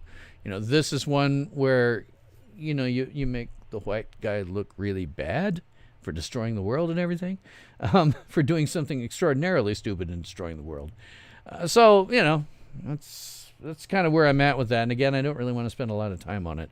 I kind of have to because of the fact that it's What If and it's Marvel, but it also looks I haven't been on the high seas to find a copy, but I've read people who have regular people and fans who are reacting on social media to having seen Shang-Chi. This could turn out to be an actual flop for Marvel. I don't know. They're like, I didn't like it at all. I don't know. We'll see. I'll have to find a copy on the high seas somewhere and we'll check it out. So, it's getting past, let's see. It's 11:30, 9, 10, 11. Okay. I'm well after 2 hours, but my back's not bad. I do want to get some free publicity for what's on my second channel, In the Darkroom, because I put up a few interesting things this week. As usual, on Tuesday, I put up the Fleischer Superman cartoons, although in reality, this time, we've stopped being Fleischer, but we still lump them all together as the Fleischer cartoons. But I did the 10th episode, Japateurs, and there is a link to that in my description box. Feel free to go look at it. Also, link to everything that I'm going to talk about, as well as a link to the channel itself. Feel free to go look at it. And, of course, like, sub, hit the notification bell there, same as here. That thing I upscaled to 1440p with 48 frames per second. One thing to be aware of, accused of not having sympathy, empathy over emotional persons. Okay, yeah. It's cool if you thought that was on point. For me, it was just like, I was a little like, what? It is, of course, it's the 10th episode of the 17 that were produced by Paramount between 1941 and 43, and I'm uploading one each week. I got another 7 weeks. And I may put more of them in there because I'm starting to get more expertise in doing things like cleaning up the videos and upscaling them higher. I may go and put some other stuff in there. The Darkroom's kind of experimental with stuff. Now, this, let's see. Let me read here. Oh, okay. The first Superman cartoon, the very first one that's up there, that was released only 2.5 months prior to the bombing of Pearl Harbor and the U.S. entry into World War II. And because it takes a long time to make hand-drawn animation, especially the quality that they were doing, it wasn't until Japateurs that we finally got into, we caught up with the fact that we are in World War II. And during World War II, oh man, studios were really encouraged and did to make films that showed the Japanese and the Germans in an extraordinarily bad light, sometimes very, very, very stereotypical, particularly in cartoons. And we see that here. The Japanese are extremely, almost comically stereotypical. I mean, you got a thing like this. I mean, it was literally that. You can't blame them too much. You know, this was that era. You always have to, anything that you see that's older, you have to take it in the context of the era. Now, my grandfather, who fought in the Pacific in World War II, and fun fact, if you don't know, he actually took liberty in Nagasaki after the bombing. His entire ship did. But he called Japanese the Japs almost to his dying day, because that was such a nasty war, particularly in the Pacific. He just hated their guts. And in his case, I understand. You know, it was horrible, horrible things that happened in the Pacific at the hands of the Japanese. So I understand that. He got to the point where he would, say Japanese, but if he was pissed or something, he'd just say Japs. So you're going to see that in this cartoon. You're going to see they refer to them by what is now a racial epithet. Again, you have to examine it in the context of its time. It's certainly not something we would do today, but it is what happened. It is historically accurate. I know how my grandfather was. Let's see. Drop 2 says, as Robert J. Singer said in his book, Looking Out for Number 1, life is a choice. When to be rationally selfish and rationally selfless. Yes, rational first, emotion later, if at all. Yeah. I don't know. I mean, I'm pretty, logical dude for the most part, but when it comes to my kids, forget it. Crawl over broken glass for them. This cartoon, Japateurs, is actually the first Paramount cartoon short to be, the Superman short, to be produced by Famous Studios, not Fleischer. Famous Studios, which Paramount then renamed to Paramount Cartoon Studios in 1956. It was Paramount's first animation division, Famous Studios was, and it operated from 1942, right here, until 1967. It was founded as the successor company to Fleischer Studios after Paramount seized the studios when it folded in 1942, when both Max and Dave Fleischer, who were the founders and the company has their name, they left. Max and Dave Fleischer, for various reasons, had gotten very estranged to the point where they really couldn't even work together. And they finally said, screw it, I'm out of here. And Paramount said, fine, we'll take it up. And so they took Famous. Now, Famous Studios kept most of the same artists, although as time goes on with these Superman cartoons, things change a little bit. And I'll talk about those as they happen. Directors that they'd had previously kind of went. The animation changed a little bit, but again, I'll talk about that when I'm done. An episode where it comes up. This film actually has multiple homages in later Superman. Of course, the most recognizable is when Superman saves the airplane in Superman Returns. And if you watch them both, you'll see instantaneously the similarities. As always, the budget for it was $100,000, which in today's dollars is $2.7 million for a 9-minute short, which is pretty amazing. Tells you how much care they put into it. And that's why upscaling it and increasing the frame rate really looks nice. Always does. As always, the voice of Superman and Lois Lane are Bud Collyer and Joan Alexander. They started voicing the characters in radio in 1940. And, of course, Collier would then become the recognized voice of Superman for more than a quarter century. Lots and lots of people were hiring him. And, as always, at this point in time, the Golden Age, Superman's powers were not yet due to Earth's yellow sun or radiation or anything like that. His powers were due to the fact that all Kryptonians were Supermen on their own planet. And the Flash's animation style, and it starts to kind of wander away from it in a couple of episodes, but it was very influential on Batman the Animated Series and the DC Animated Universe of the 1990s and 2000s. And as always, I like the music. It's a simple theme. Dun, da, da, dun, da, da. But listen what you hear in there. Superman, Superman, Superman, Superman, Superman. I mean, it's just throughout. And that's something that people have kind of sort of jokingly said that the best Superman scores are the ones in which you hear the word Superman. Is it the same as Filmation? No, it is not. It is a totally different company. This was run when actually was Paramount, became Paramount's in-house.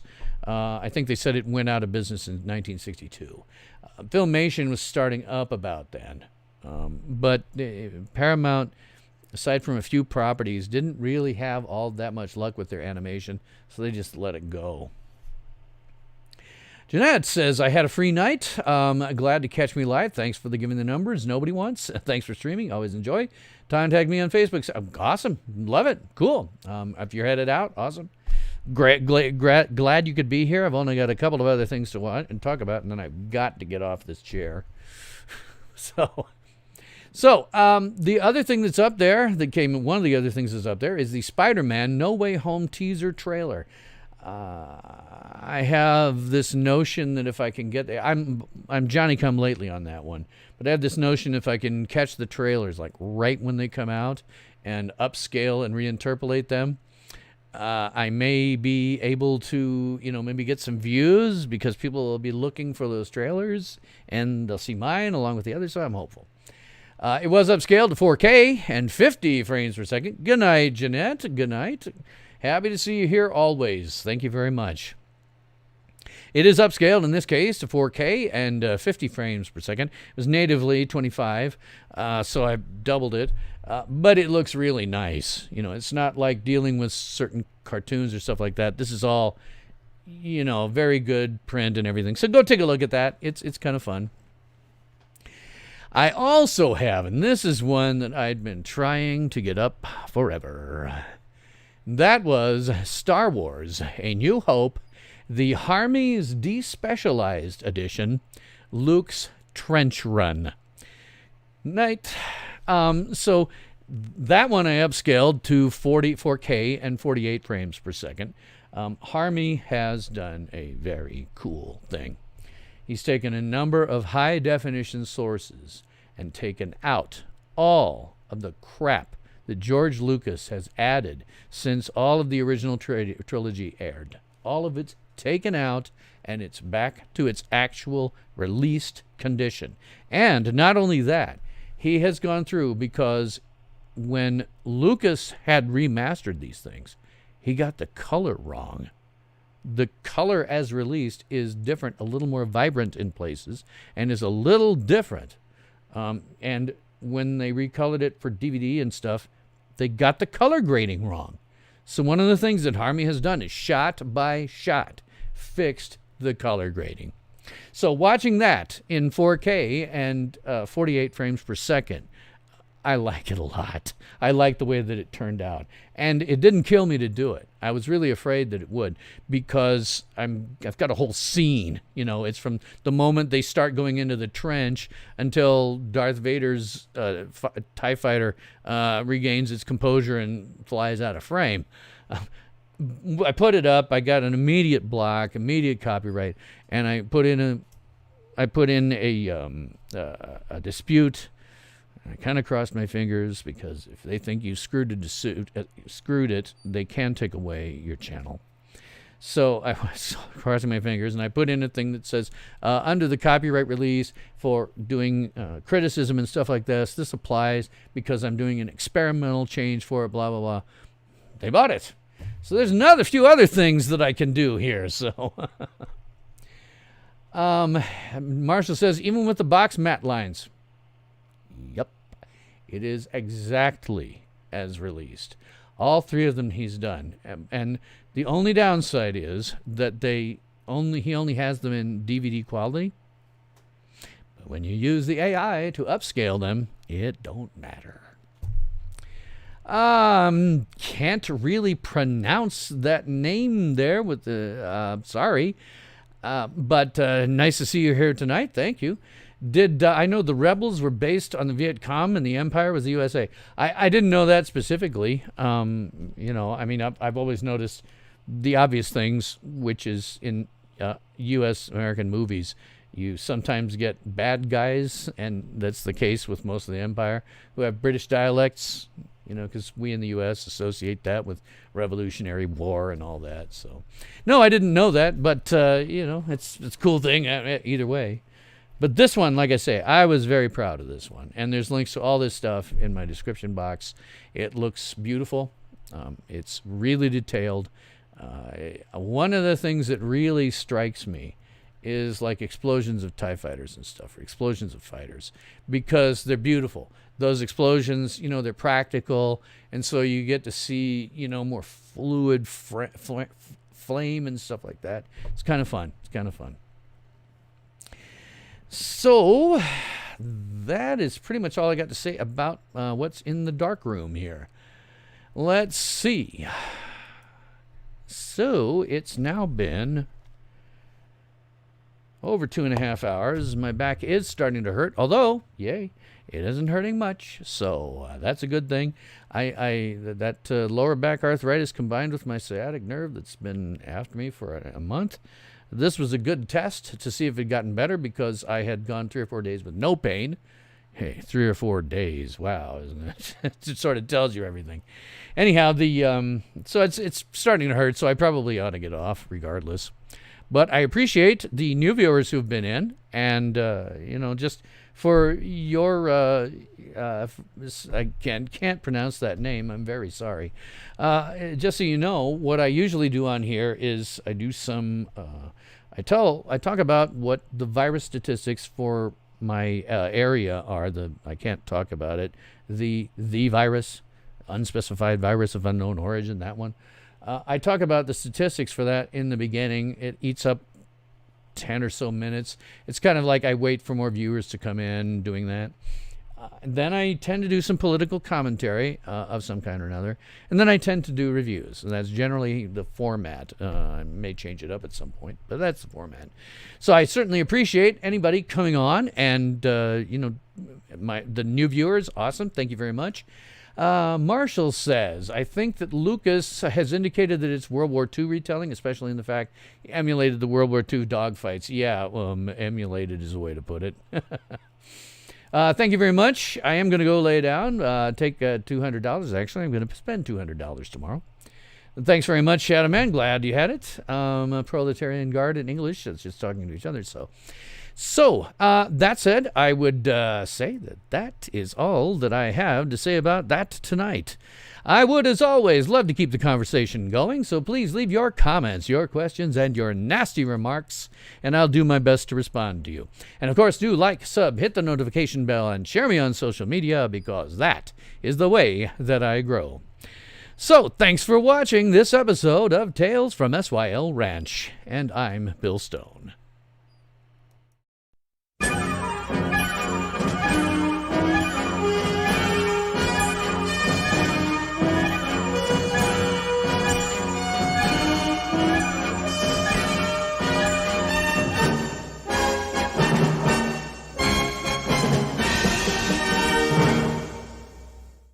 Ultimate power in this world has always been one simple thing: the control and manipulation of minds.